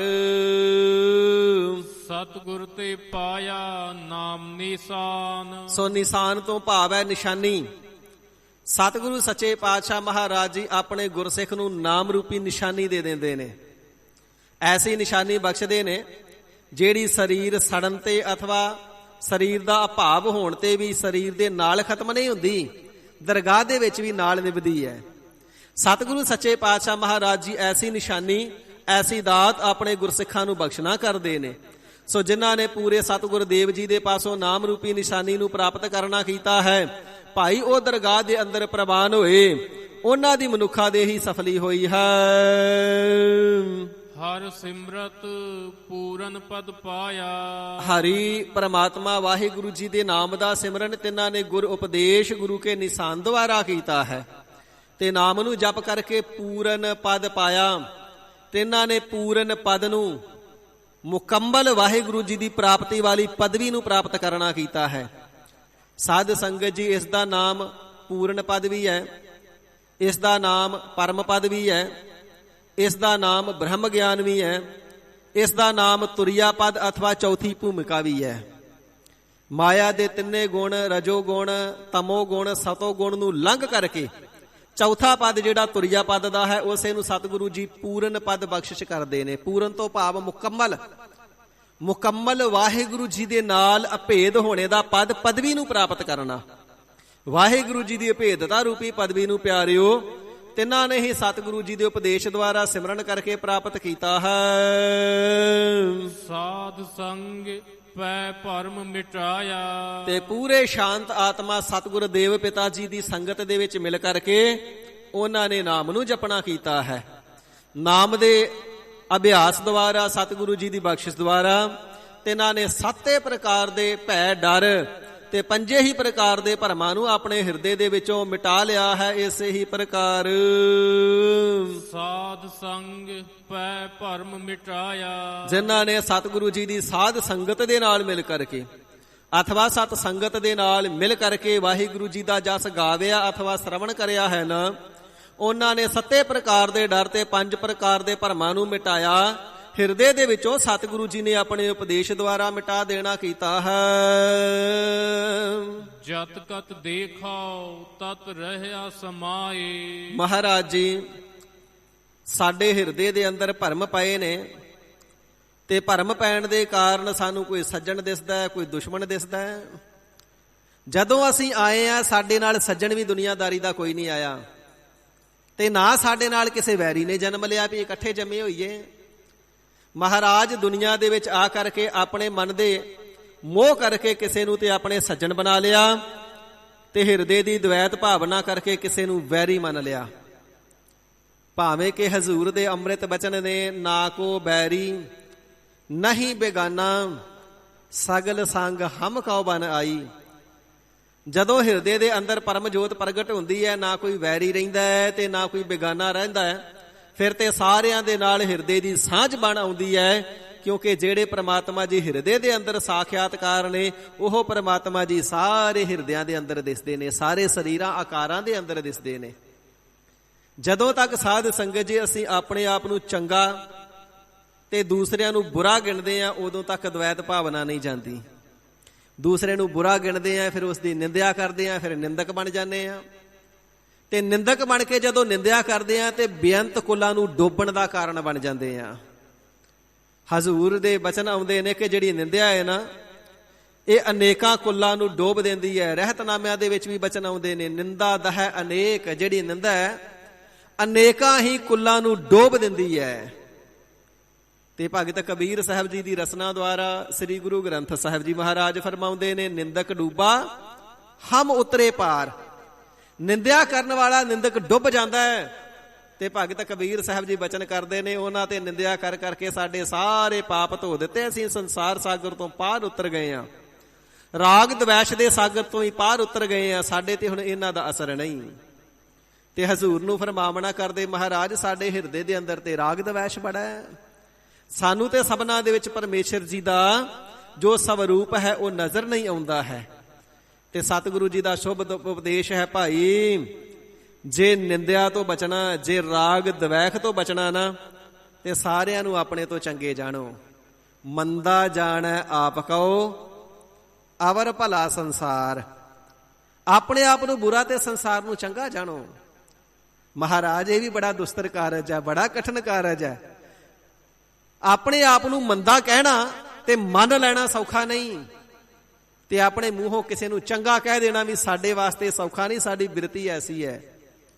ਤੇ ਇਹਦੇ ਵਾਸਤੇ ਜੁਗਤ ਇਹ ਹੈ, ਜਦੋਂ ਕਿਸੇ ਦਾ ਔਗਣ ਜਾਂ ਵਿਕਾਰ ਦਿਸੇ ਨਾ, ਉਦੋਂ ਹੀ ਕਿਸੇ ਨੂੰ ਮੰਦਾ ਕਹਿੰਦੇ ਆ। ਬੜਾ ਪਾਪੀ ਬੰਦਾ, ਪਾਪ ਕਰਦਾ ਹੈ, ਬੜਾ ਝੂਠਾ, ਇਹ ਝੂਠ ਬੋਲਦਾ ਹੈ, ਬੜਾ ਮੈਲਾ ਹਿਰਦਾ, ਇਹ ਮੈਲੇ ਕੰਮ ਕਰਦਾ ਹੈ। ਕਿਸੇ ਦੀ ਮੈਲ ਵੇਖ ਕੇ ਮਨ ਵਿੱਚ ਉਸ ਦੇ ਨੀਵੇਂ ਹੋਣ ਦਾ ਤੇ ਬੁਰੇ ਹੋਣ ਦਾ ਸੰਕਲਪ ਲਿਆਉਂਦੇ ਆ ਨਾ। ਤੇ ਸਾਧ ਸੰਗਤ ਜੀ, ਜਦੋਂ ਅਸੀਂ ਕਿਸੇ ਦੇ ਔਗਣ ਨੂੰ ਬਾਰ-ਬਾਰ ਚਿਤਾਰਦੇ ਆ ਨਾ, ਉਹ ਔਗਣ ਫਿਰ ਆਪਣੇ ਵਿੱਚ ਆ ਜਾਂਦਾ ਹੈ, ਫਿਰ ਅਸੀਂ ਆਪ ਔਗਣਿਆਰੇ ਬਣ ਜਾਂਦੇ ਆ। ਕਿਸੇ ਨੂੰ ਬਾਰ-ਬਾਰ ਕਹੀਏ ਉਹ ਝੂਠਾ ਏ, ਝੂਠਾ ਏ, ਝੂਠਾ ਏ, ਜਿਹੜਾ ਤੇ ਹੋਵੇ ਆਪ ਸੱਚਾ, ਉਸ ਨੂੰ ਹੱਕ ਹੈ ਝੂਠੇ ਨੂੰ ਝੂਠਾ ਕਹਿ ਸਕਦਾ ਹੈ। ਪਰ ਜਿਹੜਾ ਆਪ ਹੀ ਝੂਠਾ ਹੈ, ਉਹ ਦੂਸਰੇ ਨੂੰ ਝੂਠਾ ਕਵੇ ਤੇ ਫਿਰ ਅਧਿਕਾਰ ਨਹੀਂ। ਸਾਧ ਸੰਗਤ ਜੀ, ਜਿਹੜਾ ਆਪ ਟੱਲੀ ਹੋਇਆ ਫਿਰਦਾ, ਆਪ ਸ਼ਰਾਬ ਨਾਲ ਰਜਿਆ, ਕੰਧਾਂ 'ਚ ਵੱਜਦਾ ਫਿਰਦਾ, ਦੂਜਿਆਂ ਨੂੰ ਕਵੇ ਸ਼ਰਾਬ ਨਾ ਪੀਓ, ਤੇ ਉਹਦੀ ਗੱਲ ਕੌਣ ਮੰਨੇਗਾ? ਕਹਿਣਾ ਮੂਰਖ ਹੈ। ਆਪ ਤੇ ਪੀਤੀ ਫਿਰਦਾ ਤੇ ਸਾਨੂੰ ਮਨਾ ਕਰਦਾ। ਇਸੇ ਪ੍ਰਕਾਰ ਆਪ ਝੂਠਾ ਹੋਵੇ ਤੇ ਦੂਸਰੇ ਨੂੰ ਝੂਠਾ ਕਵੇ, ਉਹਦੀ ਕਹੀ ਹੋਈ ਗੱਲ ਦਾ ਪ੍ਰਭਾਵ ਵੀ ਨਹੀਂ ਪੈਂਦਾ, ਤੇ ਬਾਰ-ਬਾਰ ਕਹਿਣੇ ਕਾਰਨ ਉਸ ਦੇ ਔਗਣ ਆਪਣੇ ਵਿੱਚ ਆ ਜਾਂਦੇ ਨੇ। ਹਜ਼ੂਰ ਜੀ ਫਰਮਾਉਂਦੇ ਨੇ, ਇਸ ਕਰਕੇ ਸਭ ਤੋਂ ਪਹਿਲਾਂ ਤੇ ਆਪਣੀ ਦ੍ਰਿਸ਼ਟੀ ਨੂੰ ਨਿਰਮਲ ਕਰ। ਜੇ ਔਗਣ ਅਗਲੇ ਦੇ ਨੇ, ਸਾਹਮਣੇ ਵਾਲੇ ਦੇ ਨੇ, ਤੇ ਉਹਦੇ ਔਗਣਾਂ ਦਾ ਲੇਖਾ ਕਰਨ ਵਾਸਤੇ ਧਰਮਰਾਜ ਨੂੰ ਪ੍ਰਮਾਤਮਾ ਨੇ ਬਿਠਾ ਲਿਆ ਹੋਇਆ। ਤੂੰ ਉਹਦੀ ਨਿੰਦਿਆ ਦੀ ਪੰਡ ਕਾਤੋਂ ਚੱਕੀ ਫਿਰਦਾ ਹੈ? ਉਹਦੇ ਔਗਣਾਂ ਦਾ ਜਾਂ ਸ਼ੁਭ ਗੁਣਾਂ ਦਾ ਲੇਖਾ ਲਿਖ ਨਾ ਵੈ ਧਰਮ ਬਹਾਲਿਆ। ਉਹਦੇ ਔਗਣ ਵੇਖਣੇ ਤੇਰੀ ਡਿਊਟੀ ਨਹੀਂ, ਤੇਰਾ ਕੰਮ ਨਹੀਂ। ਉਹ ਗੁਣ ਔਗਣਾਂ ਦਾ ਹਿਸਾਬ ਪ੍ਰਮਾਤਮਾ ਜੀ ਦੇ ਦਰ ਤੇ ਧਰਮਰਾਜ ਜੀ ਨੂੰ ਬਿਠਾ ਲਿਆ ਹੋਇਆ, ਉਹਨੇ ਆਪੇ ਵੇਖ ਕੇ ਹਿਸਾਬ ਕਰ ਲੈਣਾ ਹੈ। ਸਤਿਗੁਰੂ ਸੱਚੇ ਪਾਤਸ਼ਾਹ ਜੀ ਨੇ ਗੁਰਬਾਣੀ ਦੇ ਅੰਦਰ ਅੰਮ੍ਰਿਤ ਬਚਨਾਂ ਦੇ ਨਾਲ ਐਸੀਆਂ ਬੇਅੰਤ ਸਿੱਖਿਆਵਾਂ ਦੇਣੀਆਂ ਕੀਤੀਆਂ ਨੇ। ਸਤਿਗੁਰੂ ਸੱਚੇ ਪਾਤਸ਼ਾਹ ਜੀ ਤਾਂ ਫਰਮਾਨ ਕਰਦੇ ਨੇ, ਕਰਨਗੇ ਸੋ ਭਰਨਗੇ, ਤੂੰ ਕਿਉਂ ਭਇਆ ਉਦਾਸ। ਜਿਹੜੇ ਪਾਪ ਕਰਮ ਕਰਨਗੇ ਉਹਨਾਂ ਆਪੇ ਭਰ ਲੈਣਾ, ਕੀਤੀ ਦਾ ਫਲ ਭੋਗ ਲੈਣਾ, ਤੂੰ ਉਦਾਸ ਕਿਉਂ ਹੋਇਆ ਫਿਰਦਾ ਹੈ। ਸੋ ਇਸੇ ਪ੍ਰਕਾਰ ਜਦੋਂ ਕਿਸੇ ਦੂਸਰੇ ਦਾ ਔਗਣ ਨਜ਼ਰ ਆਵੇ ਨਾ, ਬਜਾਏ ਉਸ ਨੂੰ ਨਿੰਦਣ ਦੇ ਆਪਣੇ ਹਿਰਦੇ 'ਚ ਝਾਤ ਮਾਰੋ। ਉਹਦਾ ਤੇ ਇੱਕ ਔਗਣ ਨਜ਼ਰ ਆਉਂਦਾ, ਮਨਾ ਤੂੰ ਦੇਖ ਕਿੰਨੇ ਗੁਨਾਹ ਕਰਦਾ ਹੈ। ਮਾਤਾ ਪਿਤਾ ਦੀ ਸੇਵਾ ਭਾਵਨਾ ਦੇ ਨਾਲ ਮਨਾ ਤੂੰ ਨਹੀਂ ਕਰਦਾ। ਸਤਿਗੁਰੂ ਜੀ ਤੇ ਪ੍ਰਮਾਤਮਾ ਵਾਲੀ ਸ਼ਰਧਾ ਤੂੰ ਨਹੀਂ ਧਾਰਨ ਕਰਦਾ। ਅੰਮ੍ਰਿਤ ਵੇਲੇ ਉੱਠਣ ਦੇ ਵਿੱਚ ਤੂੰ ਅਵੇਸਲਾ ਹੈ। ਸਤਿਗੁਰੂ ਜੀ ਦੇ ਬਚਨ ਨੇ ਦੂਸਰਿਆਂ ਦੇ ਗੁਣ ਤੇ ਆਪਣੇ ਔਗਣ ਵੇਖੋ, ਤੇ ਤੂੰ ਆਪਣੇ ਗੁਣ ਦੂਸਰਿਆਂ ਦੇ ਔਗਣ ਵੇਂਦਾ ਫਿਰਦਾ, ਤੂੰ ਕਿਹੜਾ ਭਲਾ ਹੈ। ਸਾਧ ਸੰਗਤ ਜੀ, ਅਸਲ ਦੇ ਵਿੱਚ ਹਰ ਇਨਸਾਨ ਆਪਣੇ ਆਪ ਤੋਂ ਹੀ ਬੇਗਿਆਤ ਹੈ, ਤੇ ਸਭ ਤੋਂ ਜ਼ਿਆਦਾ ਜਾਣਦਾ ਵੀ ਆਪਣੇ ਆਪ ਨੂੰ ਹੀ ਹੈ। ਬੇਗਿਆਤ ਤਾਂ ਹੈ ਕਿਉਂਕਿ ਨਹੀਂ ਸਮਝਦਾ ਮੇਰੇ ਹਿਰਦੇ ਦੇ ਅੰਦਰ ਪ੍ਰਮਾਤਮਾ ਜੀ ਦੀ ਜੋਤ ਹੈ, ਨਹੀਂ ਸਮਝਦਾ ਆਪਣੇ ਆਤਮ ਸਰੂਪ ਨੂੰ, ਮੈਂ ਕੌਣ ਹਾਂ, ਕਿਉਂ ਜਨਮ ਲਿਆ ਹੈ, ਕਿਉਂ ਪ੍ਰਿਥਵੀ ਤੇ ਆਇਆ ਹੈ, ਕਿਸ ਕਾਰਜ ਕਰਕੇ ਆਇਆ ਹੈ, ਤੇ ਜਿਸ ਕਾਰਜ ਕਰਕੇ ਆਇਆ ਉਹ ਮਨੋਰਥ ਸਫਲਾ ਕਿਵੇਂ ਹੋਵੇਗਾ। ਇਹਨਾਂ ਗੱਲਾਂ ਦਾ ਗਿਆਨ ਨਹੀਂ, ਇਸ ਕਰਕੇ ਅਗਿਆਤ ਹੈ। ਤੇ ਆਪਣੇ ਆਪ ਨੂੰ ਸਭ ਤੋਂ ਜ਼ਿਆਦਾ ਤਾਂ ਜਾਣਦਾ, ਕਿਸੇ ਦੇ ਕੀਤੇ ਹੋਏ ਗੁਨਾਹਾਂ ਨੂੰ ਕੋਈ ਜਾਣਦਾ ਤੇ ਕੋਈ ਨਹੀਂ ਜਾਣਦਾ, ਪਰ ਦੂਸਰੇ ਦੇ ਮਨ ਦੇ ਬੁਰੇ ਸੰਕਲਪਾਂ ਨੂੰ ਕੋਈ ਵੀ ਨਹੀਂ ਜਾਣਦਾ। ਜਿਸ ਪ੍ਰਾਣੀ ਦੇ ਮਨ ਦੇ ਵਿੱਚ ਜਿਹੜੇ ਸੰਕਲਪ ਚੱਲਦੇ ਨੇ ਨਾ, ਉਹ ਆਪਣੇ ਸੰਕਲਪਾਂ ਨੂੰ, ਵਿਕਲਪਾਂ ਨੂੰ, ਮੰਦ ਦ੍ਰਿਸ਼ਟੀ ਨੂੰ, ਮੰਦ ਫੁਰਨਿਆਂ ਨੂੰ ਜਿੰਨਾ ਉਹ ਖੁਦ ਜਾਣਦਾ ਹੈ, ਦੁਨੀਆ ਦੇ ਅੰਦਰ ਦੁਨਿਆਵੀ ਪੁਰਖਾਂ ਚੋਂ ਕੋਈ ਹੋਰ ਨਹੀਂ ਜਾਣਦਾ। ਇਸ ਕਰਕੇ ਬੰਦਾ ਆਪਣੇ ਫੁਰਨਿਆਂ ਕਰਕੇ, ਆਪਣੇ ਮਨ ਦੀ ਅਵਸਥਾ ਕਰਕੇ ਖੁਦ ਨੂੰ ਜਾਣਦਾ ਹੁੰਦਾ ਹੈ ਕਿ ਮੈਂ ਕਿੱਥੇ ਕੋ ਖੜਾ ਹਾਂ। ਇਸ ਕਰਕੇ ਜੇ ਦੂਸਰੇ ਦਾ ਔਗਣ ਨਜ਼ਰ ਆਵੇ ਨਾ, ਤੇ ਆਪਣੇ ਮਨ 'ਚ ਝਾਤ ਮਾਰਨੀ, ਮੈਂ ਵੀ ਤੇ ਔਗਣਿਆ ਰਹੀ ਹਾਂ। ਸਵੇਰ ਤੋਂ ਸ਼ਾਮ ਤੱਕ ਕਿੰਨਿਆਂ ਦਾ ਬੁਰਾ ਤੱਕਿਆ, ਕਿੰਨਿਆਂ ਨੂੰ ਮਨ ਦੇ ਵਿੱਚ ਹੀ ਮੰਦੀ ਸ਼ਬਦਾਵਲੀ ਵਰਤੀ, ਕਿੰਨਿਆਂ ਦੀ ਮਨ ਦੇ ਵਿੱਚ ਹੀ ਈਰਖਾ ਕਰਕੇ ਨਿੰਦਿਆ ਕਰ ਦਿੱਤੀ, ਆਪਣੇ ਮਨ ਦੇ ਨਾਲ ਆਪੇ ਹੀ। ਕਿੰਨਿਆਂ ਦਾ ਨੁਕਸਾਨ ਕਰਨ ਦਾ ਮਨ ਦੇ ਵਿੱਚ ਸੋਚਿਆ, ਅਸੀਂ ਵੀ ਤੇ ਔਗਣਿਆ ਰਹੀ ਹਾਂ ਨਾ। ਇਸ ਕਰਕੇ ਜੇ ਦੂਸਰੇ ਦਾ ਕੋਈ ਮੰਦ ਕਰਮ ਦਿਸਦਾ ਤੇ ਸਭ ਤੋਂ ਪਹਿਲਾਂ ਆਪਣਾ ਦੇਖਣਾ। ਤੇ ਜਿਹੜੇ ਇਸ ਪ੍ਰਕਾਰ ਦੂਸਰੇ ਦਾ ਇੱਕ ਔਗਣ ਦੇਖ ਕੇ ਆਪਣੇ ਵਿੱਚ ਬੇਅੰਤ ਦੇਖ ਲੈਂਦੇ ਨੇ, ਉਹ ਫਿਰ ਰਾਗ ਦਵੈਸ਼ ਵਿੱਚ ਨਹੀਂ ਵੱਜਦੇ ਹਨ। ਬਾਬਾ ਆਨੰਦ ਸਿੰਘ ਜੀ ਮਹਾਂਪੁਰਸ਼ ਨਾਨਕਸਰ ਕਲੇਰਾ ਵਾਲਿਆਂ ਦਾ ਬਚਨ ਹੈ, ਸਿੱਖਾ ਉਸਤਤ ਕੇਵਲ ਤਾਂ ਕੇਵਲ ਗੁਰੂ ਦੀ ਕਰਨੀ, ਤੇ ਜੇ ਨਿੰਦਿਆ ਦੀ ਗੱਲ ਆਵੇ ਤੇ ਫਿਰ ਕੇਵਲ ਤਾਂ ਕੇਵਲ ਆਪਣੀ ਕਰਨੀ, ਕਿ ਮੈਂ ਝੂਠਾ ਹਾਂ, ਮੈਂ ਔਗਣਿਆਰਾ ਹਾਂ, ਮੈਂ ਪਰਾਏ ਘਰਾਂ, ਪਰਾਏ ਸਰੀਰਾਂ ਤੇ ਪਰਾਏ ਧਨ ਨੂੰ ਤੱਕਣ ਵਾਲਾ ਹਾਂ। ਆਪਣੇ ਔਗਣ ਦੇਖੋ। ਭਾਈ ਸਾਹਿਬ ਭਾਈ ਗੁਰਦਾਸ ਜੀ ਪੂਰਨ ਬ੍ਰਹਮ ਗਿਆਨੀ ਨੇ, ਤੇ ਸਾਧ ਸੰਗਤ ਜੀ ਉਹਨਾਂ ਦੀ ਪੌੜੀ ਪੜ੍ਹ ਕੇ ਦੇਖ ਲਵੋ। ਹਉ ਅਪਰਾਧੀ ਗੁਨਹਗਾਰ ਹਉ ਬੇਮੁਖ ਮੰਦਾ, ਪੂਰੇ 20 ਗੁਨਾਹ ਉਹਨਾਂ ਨੇ ਗਿਣੇ ਕਿ ਮੈਂ ਤੇ ਏਡਾ ਵੱਡਾ ਗੁਨਾਹਗਾਰ ਹਾਂ, ਆ ਵੱਡੇ 20 ਗੁਨਾਹ ਵੀ ਮੇਰੇ ਵਿੱਚ ਹੀ ਨੇ। ਭਾਵੇਂ ਬ੍ਰਹਮ ਗਿਆਨੀ ਨੇ, ਪਰ ਕਿਧਰੇ ਡੀਂਗ ਨਹੀਂ ਮਾਰੀ ਕਿ ਮੈਂ ਬ੍ਰਹਮ ਗਿਆਨੀ ਐ। ਜਦੋਂ ਉਪਦੇਸ਼ ਦੀ ਬਾਤ ਆਈ ਤੇ ਫਿਰ ਕੀ ਫਰਮਾਉਂਦੇ ਨੇ, ਮੈਂ ਤੇ ਔਗਣਿਆਰਾ ਹਾਂ। ਇਸ ਪ੍ਰਕਾਰ ਸਤਿਗੁਰੂ ਸਾਹਿਬ ਜੀ ਨੇ ਤੇ ਸਤਿਗੁਰੂ ਜੀ ਦੇ ਪੂਰੇ ਸਾਧੂਆਂ ਨੇ ਸਾਨੂੰ ਇਹ ਸਿੱਖਿਆ ਦੇਣਾ ਕੀਤੀ ਹੈ, ਭਾਈ ਔਗਣ ਕੇਵਲ ਤਾਂ ਕੇਵਲ ਆਪਣੇ ਦੇਖਣੇ ਨੇ, ਉਸਤਤ ਕੇਵਲ ਤਾਂ ਕੇਵਲ ਹਰੀ ਅਕਾਲ ਪੁਰਖ ਵਾਹਿਗੁਰੂ ਜੀ ਦੀ ਕਰਨੀ ਹੈ। ਇਸ ਕਰਕੇ ਵਾਹਿਗੁਰੂ ਜੀ ਦੀ ਬੰਦਗੀ ਕਰਨੇ ਵਾਲੇ ਹੀ ਵਾਹਿਗੁਰੂ ਜੀ ਦੇ ਦਰ ਤੇ ਪ੍ਰਵਾਨ ਨਿਭ ਜਾਂਦੇ ਨੇ। ਤੇ ਜਿਨ੍ਹਾਂ ਨੇ ਹਰੀ ਪਰਮੇਸ਼ਰ ਅਕਾਲ ਪੁਰਖ ਵਾਹਿਗੁਰੂ ਜੀ ਦੇ ਨਾਮ ਦਾ ਸਿਮਰਨ ਕਰਨਾ ਕੀਤਾ ਹੈ, ਤਿਨਾਂ ਨੇ ਪੂਰਨ ਪਦਵੀ ਨੂੰ ਪਾਇਆ ਹੈ। ਸਾਧ ਸੰਗਤ ਦੇ ਮਿਲਾਪ ਕਰਕੇ ਉਹਨਾਂ ਨੇ ਮਨ ਦੇ ਭਰਮ ਵੀ ਮੇਟ ਲਏ ਤੇ ਡਰਾਂ ਨੂੰ ਵੀ ਮੇਟ ਲੈਣਾ ਕੀਤਾ ਹੈ। ਹਜ਼ੂਰ ਤਿਨਾਂ ਦੀ ਦ੍ਰਿਸ਼ਟੀ ਕੈਸੀ ਹੈ, ਤੇ ਹਜ਼ੂਰ ਫਰਮਾਉਂਦੇ ਨੇ, ਜਤ ਕਤ ਦੇਖਾਓ ਤਤ ਰਹਿਆ ਸਮਾਏ। ਉਹ ਕਿਸੇ ਦੇ ਔਗਣ ਨਹੀਂ ਦੇਖਦੇ, ਕਿਸੇ ਦੇ ਗੁਨਾਹ ਨਹੀਂ ਦੇਖਦੇ, ਸਭਨਾਂ ਦੇ ਅੰਦਰ ਜੋਤ ਦੇਖਦੇ ਨੇ। ਹੁਣ ਭਾਈ ਕਨ੍ਹਈਆ ਜੀ ਕਿਸੇ ਨੂੰ ਜਲ ਛਕਾਉਂਦਿਆਂ ਤੁਰਕ ਜਾਂ ਮੁਸਲਮਾਨ ਥੋੜਾ ਦੇਖਦੇ ਨੇ, ਉਹ ਤੇ ਜੋਤ ਦੇਖਦੇ ਨੇ ਕਿ ਸਾਰਿਆਂ ਦੇ ਅੰਦਰ ਜੋਤ ਮੇਰੇ ਦੀਨ ਦੁਨੀ ਦੇ ਪਾਤਸ਼ਾਹ ਸ੍ਰੀ ਗੁਰੂ ਗੋਬਿੰਦ ਸਿੰਘ ਸਾਹਿਬ ਜੀ ਦੀ ਹੈ। ਇਹਨਾਂ ਦੇ ਅੰਦਰ ਜਿਹੜੀ ਆਤਮਾ ਵਸਦੀ ਹੈ ਨਾ, ਉਹ ਚੇਤਨ ਸੱਤਾ ਮੇਰੇ ਸਤਿਗੁਰੂ ਜੀ ਦੀ ਅੰਸ਼ ਹੈ। ਇਸ ਪ੍ਰਕਾਰ ਸਭਨਾਂ ਦੇ ਅੰਦਰ ਇੱਕ ਜੋਤ ਨੂੰ ਹੀ ਦੇਖਦੇ ਨੇ। ਜਤ ਕਤ ਦੇਖਾਓ, ਜਿੱਥੇ ਕਿੱਥੇ ਵੀ ਦੇਖਦੇ ਨੇ, ਤਤ ਰਹਿਆ ਸਮਾਏ। ਉਹ ਜਲਾਂ ਦੇ ਅੰਦਰ, ਥਲਾਂ ਦੇ ਅੰਦਰ, ਪਸ਼ੂਆਂ ਦੇ ਅੰਦਰ, ਪੰਛੀਆਂ ਦੇ ਅੰਦਰ, ਉੱਚਿਆਂ ਦੇ ਅੰਦਰ, ਨੀਵਿਆਂ ਦੇ ਅੰਦਰ, ਗਰੀਬਾਂ ਦੇ ਅੰਦਰ, ਅਮੀਰਾਂ ਦੇ ਅੰਦਰ, ਸਰੀਰਾਂ ਨੂੰ ਨਹੀਂ ਦੇਖਦੇ, ਜੋਤ ਨੂੰ ਦੇਖਦੇ ਨੇ। ਸਾਧ ਸੰਗਤ ਜੀ, ਦੁਨਿਆਵੀ ਮਨੁੱਖ ਦੀ ਜਿਹੜੀ ਬਿਰਤੀ ਉਹ ਕੈਮਰੇ ਵਰਗੀ ਹੁੰਦੀ ਹੈ। ਕੈਮਰਾ ਉਸੇ ਚੀਜ਼ ਦੀ ਫੋਟੋ ਖਿੱਚਦਾ ਜੋ ਸਾਹਮਣੇ ਦਿਸਦਾ ਹੋਵੇ, ਜੋ ਨਜ਼ਰ ਆਉਂਦਾ ਹੋਵੇ, ਤੇ ਅਸੀਂ ਉਹੀ ਦੇਖਦੇ ਹਾਂ। ਜਿਹੜਾ ਸਰੀਰ ਸਾਹਮਣੇ ਆਉਂਦਾ, ਇਹ ਕਾਲਾ ਹੈ, ਇਹ ਗੋਰਾ ਹੈ, ਇਹ ਮੋਟਾ ਹੈ, ਪਤਲਾ ਹੈ, ਲੰਬਾ ਹੈ, ਮਧਰਾ ਹੈ, ਅਸੀਂ ਇਹੋ ਦੇਖਦੇ ਹਾਂ। ਪਰ ਜਿਹੜੇ ਮਹਾਤਮਾ ਹੁੰਦੇ ਨੇ, ਉਹਨਾਂ ਦੀ ਦ੍ਰਿਸ਼ਟੀ ਐਕਸਰੇ ਮਸ਼ੀਨ ਵਰਗੀ ਹੁੰਦੀ ਹੈ। ਐਕਸਰੇ ਮਸ਼ੀਨ ਅੰਦਰ ਦੀ ਫੋਟੋ ਖਿੱਚਦਾ ਹੈ, ਚਾਹੇ ਉਹ ਹੱਡੀਆਂ ਨੇ ਚਾਹੇ ਅਲਟਰਾਸਾਊਂਡ ਹੈ, ਉਸਨੇ ਅੰਦਰ ਦੀ ਫੋਟੋ ਲੈਣੀ ਹੈ, ਚਮੜੀ ਕਾਲੀ ਆ ਜਾਂ ਗੋਰੀ ਉਸਨੂੰ ਕੋਈ ਮਤਲਬ ਨਹੀਂ। ਇਸੇ ਪ੍ਰਕਾਰ ਮਹਾਤਮਾ ਅੰਦਰ ਦੀ ਤਸਵੀਰ ਕੀ ਲੈਂਦੇ ਨੇ, ਅੰਦਰ ਜੋਤ ਨੂੰ ਦੇਖਦੇ ਨੇ। ਬਾਹਰੋਂ ਸਰੀਰ ਪਾਪੀ ਦਾ ਜਾਂ ਪੁੰਨੀ ਦਾ ਹੈ, ਉਹਨਾਂ ਨੂੰ ਇਸ ਦੇ ਨਾਲ ਸਰੋਕਾਰ ਨਹੀਂ, ਉਹ ਤੇ ਦੇਖਦੇ ਨੇ ਜੋਤ ਪਰਮਾਤਮਾ ਦੀ ਹੈ। ਤੇ ਸਾਧ ਸੰਗਤ ਜੀ, ਬ੍ਰਹਮ ਗਿਆਨ ਤੋਂ ਪਹਿਲਾਂ ਅੰਤਰਜਾਮਤਾ ਆਉਂਦੀ ਏ। ਜਦੋਂ ਅੰਤਰਜਾਮਤਾ ਆਉਂਦੀ ਏ ਨਾ, ਤੇ ਅੰਤਰਜਾਮਤਾ ਵਾਲੇ ਫਿਰ ਸਾਹਮਣੇ ਦੇ ਗੁਣ ਵੀ ਦੇਖਦੇ ਨੇ ਤੇ ਔਗਣ ਵੀ ਦੇਖਦੇ ਨੇ। ਤੇ ਜਦੋਂ ਹੋਰ ਬਖਸ਼ਿਸ਼ ਹੋ ਜਾਂਦੀ ਏ, ਬ੍ਰਹਮ ਗਿਆਨ ਆਉਂਦਾ ਨਾ, ਫਿਰ ਗੁਣ ਔਗਣ ਪਰਾਂ ਹੋ ਜਾਂਦੇ ਨੇ, ਕੇਵਲ ਤਾਂ ਕੇਵਲ ਜੋਤ ਦਾ ਦਰਸ਼ਨ ਹੁੰਦਾ, ਜੋਤ ਹੀ ਦੇਖਦੇ ਨੇ। ਹਜ਼ੂਰ ਫਰਮਾਵਣਾ ਕਰਦੇ ਨੇ, ਜਿਹੜੇ ਸਾਧ ਸੰਗਤ ਦੇ ਨਾਲ ਮਿਲ ਕਰਕੇ ਗੁਰੂ ਉਪਦੇਸ਼ ਦੁਆਰਾ 8 ਪਹਿਰ ਜਪਦੇ ਨੇ ਨਾ, ਉਹ ਜਿੱਥੇ ਕਿੱਥੇ ਦੇਖਦੇ ਨੇ, ਜੱਤਰ ਕਤਰ ਸਭ ਜਗ੍ਹਾ ਤੇ ਹਰੀ ਅਕਾਲ ਪੁਰਖ ਵਾਹਿਗੁਰੂ ਜੀ ਦੀ ਜੋਤ ਹੀ ਤਿਨਾਂ ਨੂੰ ਸਮਾਈ ਹੋਈ ਨਜ਼ਰ ਆਉਂਦੀ ਹੈ। ਵਾਹਿਗੁਰੂ ਜੀ ਹੀ ਨਿਰਗੁਣ ਬ੍ਰਹਮ ਹੋ ਕਰਕੇ ਸਭ ਜਗ੍ਹਾ ਤੇ ਵਸੇ ਹੋਏ ਨਜ਼ਰ ਆਉਂਦੇ ਨੇ। ਤਾਂ ਸਰੀਰਾਂ ਆਕਾਰਾਂ ਦੇ ਅੰਦਰ ਸੋ ਪ੍ਰਗਟ ਹੀ ਜੋਤ ਤੇ ਹਰੀ ਅਕਾਲ ਪੁਰਖ ਵਾਹਿਗੁਰੂ ਜੀ ਦੀ ਦੇਖਦੇ ਨੇ। ਇਸ ਪ੍ਰਕਾਰ ਨਿਰਗੁਣ ਸਰਗੁਣ ਦੀ ਸਮਾਨਤਾ ਭੇਦਤਾ ਤਿਨਾਂ ਨੂੰ ਪ੍ਰਾਪਤ ਹੈ। ਨਾਨਕ ਦਾਸ ਹਰ ਕੀ ਸਰਣਾਏ। ਤੇ ਗਰੀਬ ਨਿਵਾਜ ਸਾਹਿਬ ਜੀ ਫਰਮਾਨ ਕਰਨਾ ਕਰਦੇ ਨੇ, ਅਸੀਂ ਦਾਸਾ ਭਾਵ ਨੂੰ ਧਾਰਨ ਕਰਕੇ ਐਸੇ ਹਰੀ ਪ੍ਰਮਾਤਮਾ ਵਾਹਿਗੁਰੂ ਜੀ ਦੀ ਸ਼ਰਨ ਆਏ। ਸ਼ਰਨ ਆਏ, ਸ਼ਰਨ ਦੇ ਵਿੱਚ ਆਏ ਆ, ਜੋ ਸਭ ਜਗ੍ਹਾ ਤੇ ਜੋਤੀ ਸਵਰੂਪ ਹੋ ਕਰਕੇ ਵਸ ਰਿਹਾ ਹੈ। ਇਸੇ ਹੀ ਪ੍ਰਕਾਰ ਨਾਨਕ ਦਾਸ ਹਰ ਕੀ ਸਰਣਾਏ। ਗਰੀਬ ਨਿਵਾਜ, ਜਿਨ੍ਹਾਂ ਨੂੰ ਸਭ ਜਗ੍ਹਾ ਤੇ ਪਰਮਾਤਮਾ ਦਿਸਦਾ, ਫਿਰ ਮਾਣ ਨਹੀਂ ਆਉਂਦਾ ਕਿ ਸਾਨੂੰ ਸਭ ਜਗ੍ਹਾ ਤੇ ਹੀ ਰੱਬ ਦਿਸਦਾ ਹੈ। ਦੁਨੀਆ ਨੂੰ ਕਿਸੇ ਜਗ੍ਹਾ ਵੀ ਨਹੀਂ ਦਿਸਦਾ। ਮੰਦਿਰ ਮਸਜਿਦ ਗੁਰਦੁਆਰੇ ਜਾ ਕੇ ਵੀ ਮੁਆਫ ਕਰਨਾ ਕਈਆਂ ਨੂੰ ਨਹੀਂ ਦਿਸਦਾ। ਜੇ ਗੁਰਦੁਆਰਾ ਸਾਹਿਬ ਵਿੱਚ ਰੱਬ ਦਿਸਦਾ ਹੋਵੇ ਤੇ ਫਿਰ ਚੋਰੀਆਂ ਕਿਉਂ ਹੋਣ? ਚੋਰੀ ਤਾਂ ਹੀ ਕਰਦੇ ਨੇ, ਉਹਨਾਂ ਨੂੰ ਲੱਗਦਾ ਸਾਨੂੰ ਕੋਈ ਨਹੀਂ ਦੇਖਦਾ।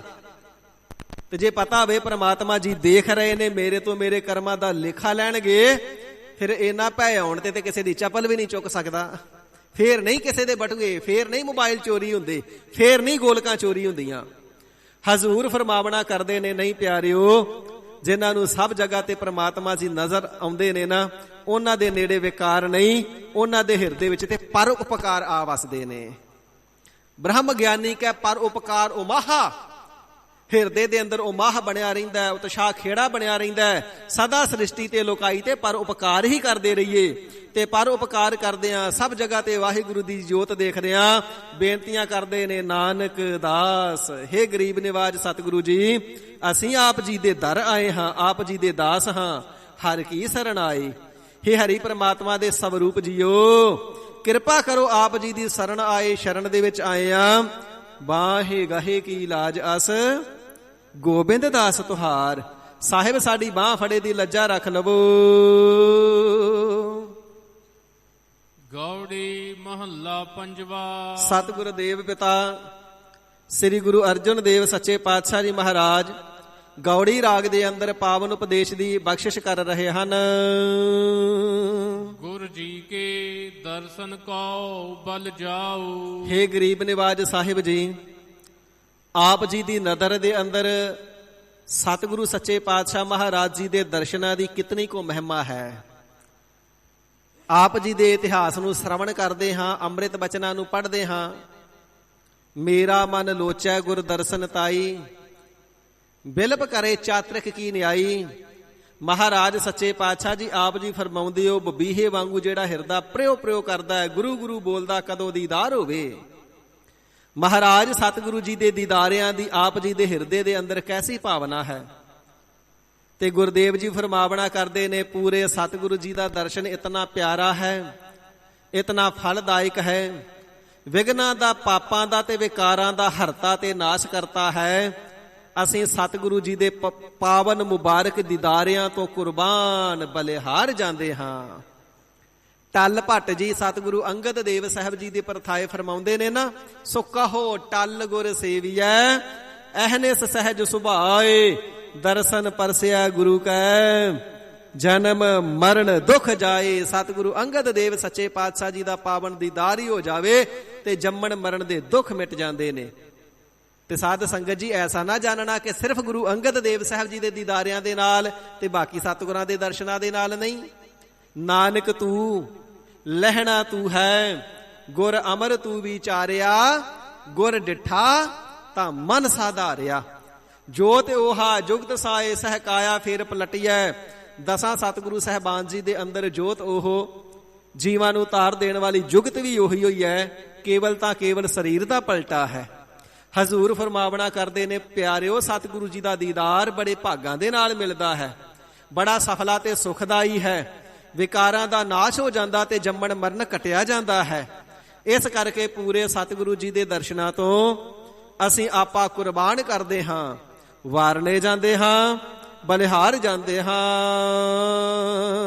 ਜਪ ਜਪ ਜੀਵਾ ਸਤਿਗੁਰ ਨਾਉ। ਸਾਡਾ ਤਾਂ ਜੀਵਨ ਹੀ ਸਤਿਗੁਰੂ ਜੀ ਦਾ ਜਸ ਹੈ, ਸਤਿਗੁਰੂ ਜੀ ਦੀ ਵਡਿਆਈ ਹੀ ਸਾਡਾ ਜੀਵਨ ਹੈ, ਸਤਿਗੁਰੂ ਜੀ ਦੀ ਬੰਦਗੀ ਕਰਨੀ ਹੀ ਸਾਡਾ ਜੀਵਨ ਹੈ। ਇਸ ਕਰਕੇ ਪੂਰੇ ਸਤਿਗੁਰੂ ਜੀ ਦੇ ਨਾਮ ਨੂੰ ਹੀ ਜਪ ਜਪ ਕਰਕੇ ਅਸੀਂ ਜਿਉਂਦੇ ਹਾਂ। ਇਸੇ ਹੀ ਪ੍ਰਕਾਰ ਜਪ ਜਪ ਜੀਵਾ ਸਤਿਗੁਰ ਨਾਉ। ਸਤਿਗੁਰੂ ਜੀ ਦੇ ਨਾਮ ਨੂੰ ਜਪ ਜਪਣਾ ਕਰੀਏ ਰਸਨਾ ਕਰਕੇ, ਜਪ ਜਪਣਾ ਕਰੀਏ ਮਨ ਕਰਕੇ, ਜਿਸ ਦੇ ਨਾਲ ਜੀਵਾ ਜਿਹੜਾ ਜੀਵ ਹੈ ਨਾ ਸਦੀਵ ਕਾਲ ਵਾਸਤੇ ਜੀਵਤ ਭਾਵ ਨੂੰ ਪ੍ਰਾਪਤ ਹੋ ਜਾਂਦਾ, ਫਿਰ ਮਰਦਾ ਨਹੀਂ। ਸ਼ਬਦ ਮਰਹੋ, ਸਤਿਗੁਰੂ ਜੀ ਦੇ ਉਪਦੇਸ਼ ਦੁਆਰਾ ਹਿਰਦੇ ਚੋਂ ਹਉਮੈ ਭਾਵ ਤੋਂ ਮਰ ਜਾਵੋ, ਹਉਮੈ ਨੂੰ ਮਾਰ ਲਵੋ, ਫਿਰ ਜੀਵਹੁ ਸਦ ਹੀ।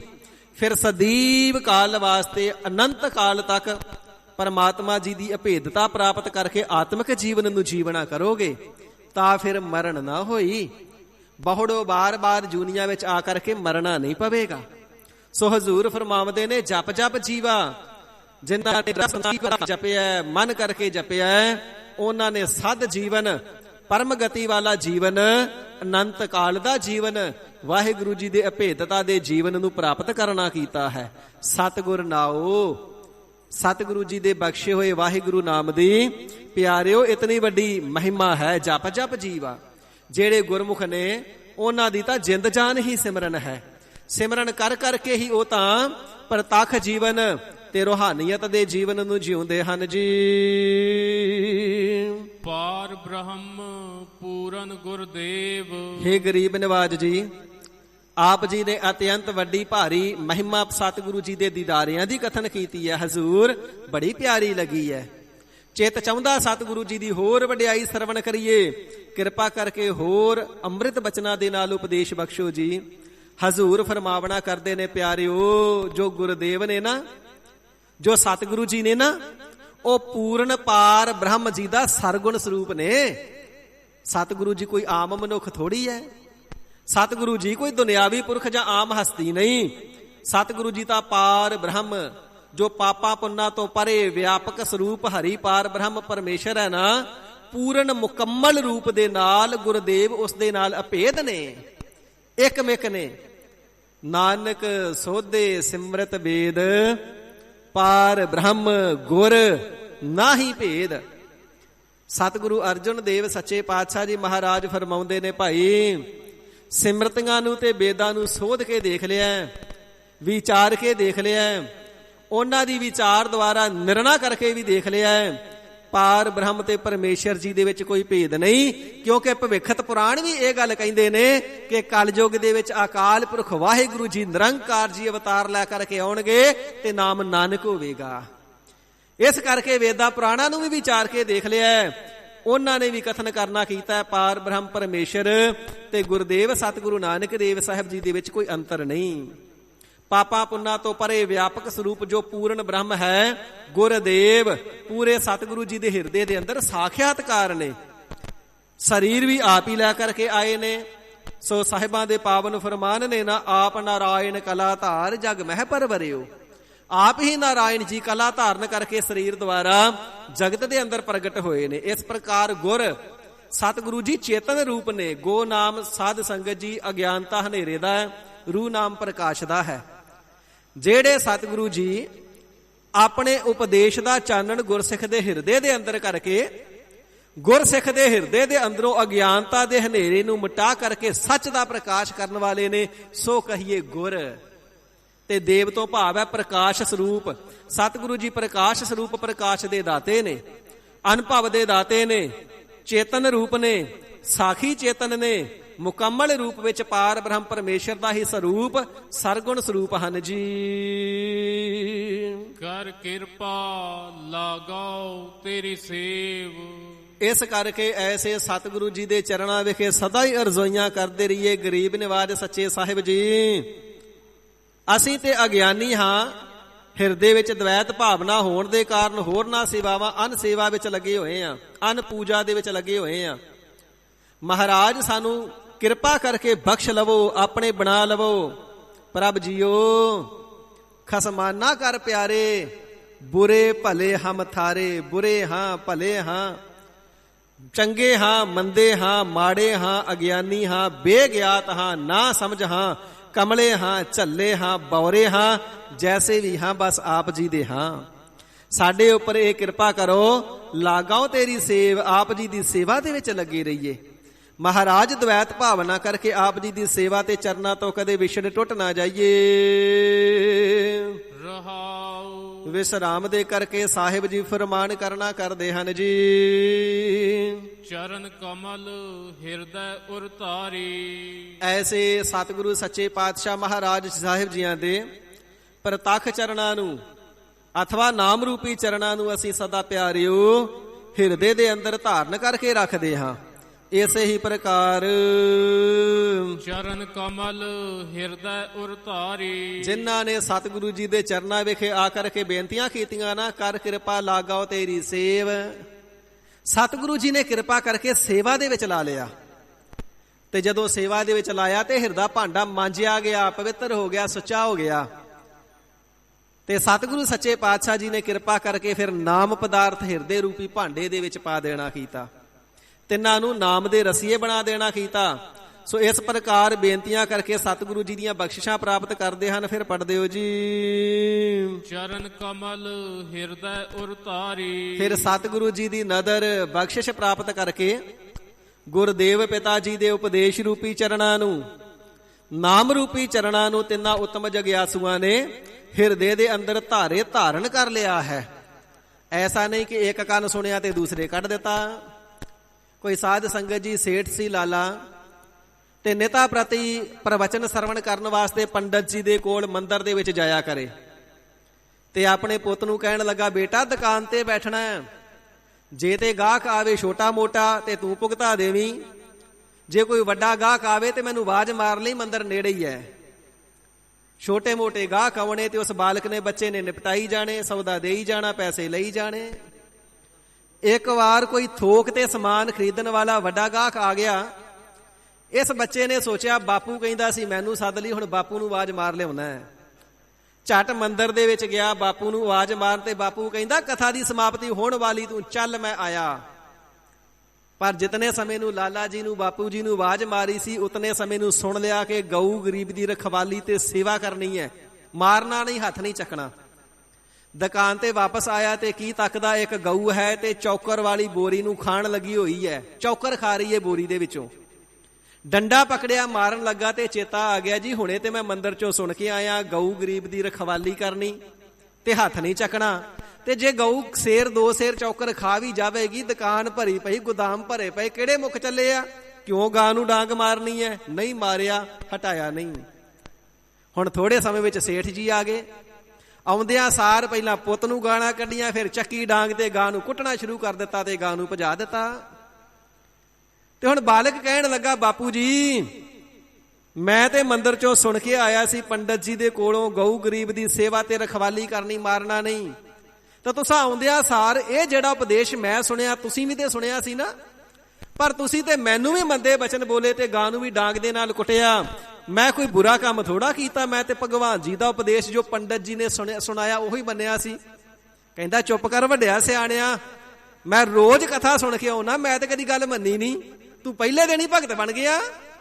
ਜਿੰਨੀ ਕਥਾ ਮੈਂ ਸੁਣਦਾ, ਜੇ ਤੇਰੇ ਵਾਂਗੂ ਉਪਦੇਸ਼ ਕਮਾਉਣ ਲੱਗਾ ਫਿਰ ਮੈਂ ਤੇ ਦੁਕਾਨ ਲੁਟਾ ਲਵਾਂ। ਕਹਿਣ ਲੱਗਾ, ਮੈਂ ਤੇਰੇ ਵਰਗਾ ਨਹੀਂ, ਇੱਕ ਕੰਨ ਸੁਣਦਾ ਤੇ ਦੂਜੇ ਕੰਨ ਕੱਢ ਦੇਣਾ। ਜਿੱਥੇ ਬੈਠ ਕੇ ਕਥਾ ਸੁਣਦਾ ਨਾ, ਉੱਠ ਕੇ ਧੋਤੀ ਝਾੜ ਕੇ ਆ ਜਾਣਾ, ਪਿੱਛੇ ਹੱਥ ਮਾਰ ਕੇ। ਮੈਂ ਤੇਰੇ ਵਾਂਗੂ ਬਚਨ ਹਿਰਦੇ 'ਚ ਬੰਨ ਕੇ ਨਹੀਂ ਲੈ ਕੇ ਆਉਂਦਾ। ਸਾਧ ਸੰਗਤ ਜੀ, ਇਹ ਸਾਰੇ ਨਹੀਂ ਹੁੰਦੇ ਜਿਹੜੇ ਹਿਰਦੇ ਅੰਦਰ ਸਤਿਗੁਰੂ ਜੀ ਦੇ ਉਪਦੇਸ਼ ਬੰਨ ਕੇ ਲੈ ਜਾਣ, ਕਮਾਈ ਕਰ ਲੈਣ। ਇਹ ਤਾਂ ਪੂਰੇ ਸਤਿਗੁਰੂ ਜੀ ਦੇ ਚਰਨਾਂ ਵਿਖੇ ਅਰਦਾਸਾਂ ਬੇਨਤੀਆਂ ਅਰਜ਼ੋਈਆਂ ਕਰੀਏ, ਸਤਿਗੁਰੂ ਜੀ ਨਦਰ ਕਰ ਦਿੰਦੇ ਨੇ। ਫਿਰ ਸਤਿਗੁਰੂ ਜੀ ਦੇ ਉਪਦੇਸ਼ ਰੂਪੀ ਚਰਨ ਕਮਲ ਗੁਰਮੁਖਾਂ ਨੇ ਹਿਰਦੇ ਦੇ ਅੰਦਰ ਧਾਰਨ ਕੀਤੇ ਨੇ। ਨਹੀਂ ਤਾਂ ਮੁਆਫ ਕਰਨਾ, ਕਈ ਜਗਿਆਸੂ ਐਸੇ ਵੀ ਨੇ ਫਿਰ ਇੱਕ ਕੰਨ ਸੁਣ ਕੇ ਦੂਜੇ ਕੱਢ ਦਿੰਦੇ ਨੇ। ਕਬੀਰ ਸਤਿਗੁਰ ਸਾਚਾ ਕਿਆ ਕਰੈ, ਜਾਓ ਸਿੱਖਾ ਮਹਿ ਚੂਕ, ਅੰਧੇ ਏਕ ਨਾ ਲੱਗ ਗਈ ਜਿਉ ਬਾਂਸ ਬਜਾਈਐ ਫੂਕ। ਉਹ ਕਹਿੰਦੇ ਸੇਠ ਵਾਂਗੂ ਅਸੀਂ ਤਾਂ ਧੋਤੀ ਝਾੜ ਕੇ ਉੱਠ ਆਉਂਦੇ ਆ, ਉਪਦੇਸ਼ ਲੈ ਕਰਕੇ ਨਹੀਂ ਆਉਂਦੇ। ਮੁਆਫ ਕਰਨਾ। ਕੁਝ ਜਗਿਆਸੂ ਸਤ ਸੰਗਤ ਵਿੱਚ ਐਸੇ ਦੇਖੇ ਜਾਂਦੇ ਨੇ, ਥੋੜੇ ਕੁ ਦਿਨ ਆਉਂਦੇ ਨੇ ਤੇ ਜੀਵਨ ਰਸ ਦੇ ਨਾਲ ਭਰਪੂਰ ਹੁੰਦਾ ਹੈ। ਤੇ ਕੁਝ ਜਗਿਆਸੂ ਐਸੇ ਵੀ ਦੇਖੇ ਜਾਂਦੇ ਨੇ, ਸਾਲਾਂ ਦੇ ਸਾਲ ਉਪਦੇਸ਼ ਸਰਵਣ ਕਰਦੇ ਨੇ, ਪਰ ਹਿਰਦਾ ਕਠੋਰ ਦਾ ਕਠੋਰ ਹੀ ਹੈ। ਬਾਣੀ ਵੀ ਪੜ੍ਹੀ ਜਾਣਗੇ ਪਰ ਗੁਟਕਾ ਸਾਹਿਬ ਰੱਖਦੇ ਨਿੰਦਿਆ ਸ਼ੁਰੂ ਹੋ ਜਾਂਦੀ ਹੈ। ਹਿਰਦਾ ਕਠੋਰ ਪੱਥਰ ਵਰਗਾ। ਸਤਿਗੁਰੂ ਜੀ ਦੇ ਅੰਮ੍ਰਿਤ ਉਪਦੇਸ਼ ਦਾ ਅਜੇ ਮੁਕੰਮਲ ਰੂਪ ਵਿੱਚ ਅਸਰ ਨਹੀਂ ਹੋਇਆ, ਫਿਰ ਅਜੇ ਹਿਰਦੇ ਦੇ ਅੰਦਰ ਚਰਨ ਨਹੀਂ ਵਸੇ। ਹਜ਼ੂਰ ਫਰਮਾਵਣਾ ਕਰਦੇ ਨੇ, ਉਹਨਾਂ ਉੱਤਮ ਜਗਿਆਸੂਆਂ ਦੇ ਹਿਰਦੇ ਦੇ ਅੰਦਰ ਸਤਿਗੁਰੂ ਜੀ ਦੇ ਉਪਦੇਸ਼ ਰੂਪੀ ਚਰਨ ਵਸਦੇ ਨੇ, ਜਿਹੜੇ ਬੇਨਤੀਆਂ ਕਰਕੇ ਸਹਿਤ ਨਿਮਰਤਾ ਦੇ ਸਤਿਗੁਰੂ ਜੀ ਦੇ ਅੱਗੇ ਝੁੱਕ ਕੇ ਸਦਾ ਅਰਜ਼ੋਈਆਂ ਕਰਦੇ ਹਨ। ਮਨ ਤਨ ਧਨ ਗੁਰ ਪ੍ਰਾਣ ਆਧਾਰੀ। ਉਹਨਾਂ ਨੇ ਆਪਣੇ ਮਨ ਦਾ ਆਧਾਰ, ਆਪਣੇ ਤਨ ਦਾ ਆਧਾਰ, ਆਪਣੇ ਸਰੀਰ ਦਾ ਆਧਾਰ, ਆਪਣੀ ਆਤਮਾ ਦਾ ਆਧਾਰ ਸਤਿਗੁਰੂ ਜੀ ਦੇ ਨਾਮ ਨੂੰ ਹੀ ਬਣਾਇਆ ਹੈ। ਨਾ ਆਧਾਰ ਤੋਂ ਭਾਵ ਹੈ ਆਸਰਾ। ਗਰੀਬ ਨਿਵਾਜ ਸੱਚੇ ਪਾਤਸ਼ਾਹ ਜੀ, ਤਨ ਮਨ ਤੇਰਾ ਧਨ ਵੀ ਤੇਰਾ, ਤੂੰ ਠਾਕੁਰ ਸੁਆਮੀ ਪ੍ਰਭ ਮੇਰਾ। ਇਸ ਪ੍ਰਕਾਰ ਮਨ ਬਾਣੀ ਸਰੀਰ ਦਾ ਆਸਰਾ ਵੀ ਪ੍ਰਮਾਤਮਾ ਜੀ ਨੂੰ ਜਾਣਿਆ। ਮਨ ਬਾਣੀ ਸਰੀਰ ਦਾ ਆਸਰਾ, ਇਸੇ ਪ੍ਰਕਾਰ ਲੋਕ ਪਰਲੋਕ ਦਾ ਆਸਰਾ ਪ੍ਰਮਾਤਮਾ ਜੀ ਦੇ ਸਰਗੁਣ ਸਰੂਪ ਪੂਰੇ ਸਤਿਗੁਰੂ ਜੀ ਨੂੰ ਹੀ ਤਿੰਨਾਂ ਦੇ ਜਾਣਨਾ ਕੀਤਾ ਹੈ। ਸਫਲ ਜਨਮ ਹੋਵੇ ਪਰਵਾਨ। ਸਿੱਖੋ, ਉਹਨਾਂ ਦਾ ਜਿਹੜਾ ਜਨਮ ਹੈ ਸਫਲ, ਸਹਿਤ ਗਿਆਨ ਬ੍ਰਹਮ ਰੂਪੀ ਗਿਆਨ ਦੇ ਫਲ ਦੇ ਸਹਿਤ ਹੋਇਆ ਹੈ। ਬ੍ਰਹਮ ਗਿਆਨ ਦੇ ਸਹਿਤ ਤਿੰਨਾਂ ਦਾ ਜੀਵਨ ਸਫਲਿਆ ਹੈ। ਤੇ ਸਤਿਗੁਰੂ ਜੀ ਦੀ ਸਤ ਸੰਗਤ ਰੂਪੀ ਦਰ ਤੇ ਪ੍ਰਵਾਨ ਨੇ, ਸਾਧ ਸੰਗਤ ਰੂਪੀ ਦਰ ਤੇ ਪ੍ਰਵਾਨ ਨੇ।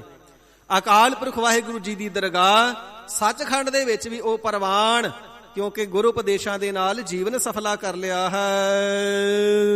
ਗੁਰ ਪਾਰ ਬ੍ਰਹਮ ਨਿਕਟ ਕਰ ਜਾਣ। ਸੋ ਪਾਰ ਬ੍ਰਹਮ ਪਰਮੇਸ਼ਰ ਜੀ ਨੂੰ ਆਪਣੇ ਤੋਂ ਕਦੇ ਵੀ ਦੂਰ ਨਹੀਂ ਜਾਣਦੇ ਨੇ।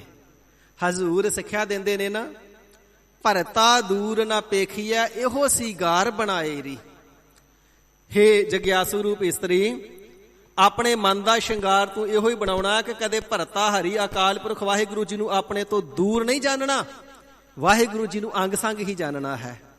ਇਸ ਪ੍ਰਕਾਰ ਵਾਹਿਗੁਰੂ ਜੀ ਨੂੰ ਸਦਾ ਹੀ ਅੰਗ ਸੰਗ ਜਾਣਦੇ ਹਨ। ਇਸੇ ਪ੍ਰਕਾਰ ਗੁਰ ਪਾਰ ਬ੍ਰਹਮ ਨਿਕਟ ਕਰ ਜਾਣ। ਸਤਿਗੁਰੂ ਜੀ ਨੂੰ ਪਾਰ ਬ੍ਰਹਮ ਕਰਕੇ ਜਾਣਦੇ ਨੇ। ਤੇ ਪਾਰ ਬ੍ਰਹਮ ਜੀ ਪਰਿਪੂਰਨ ਜ਼ਰੇ ਜ਼ਰੇ ਦੇ ਅੰਦਰ ਨੇ। ਇਸ ਕਰਕੇ ਉਹਨਾਂ ਨੇ ਨਿਕਟ ਕਰਕੇ ਹੀ ਜਾਣਿਆ। ਰੱਬ ਜੀ ਕੋਈ ਦੂਰ ਥੋੜਾ ਨੇ। ਕਹੋ ਰਵਿਦਾਸ ਹੱਥ ਪੈ ਨੇੜਾ, ਉਹ ਤੇ ਹੱਥਾਂ ਪੈਰਾਂ ਤੋਂ ਵੀ ਨੇੜੇ ਹੈ, ਸਾਹ ਰਗ ਤੋਂ ਵੀ ਨੇੜੇ ਹੈ, ਹਿਰਦੇ ਦੀ ਧੜਕਣ ਤੋਂ ਵੀ ਨੇੜੇ ਹੈ। ਕਿਉਂਕਿ ਹਿਰਦਾ ਧੜਕਦਾ ਹੀ ਤਾਂ ਜੇ ਅੰਦਰ ਪਰਮਾਤਮਾ ਜੀ ਨੇ, ਤੇ ਨਾ ਹੋਣ ਤੇ ਫਿਰ ਨਹੀਂ ਧੜਕੇਗਾ।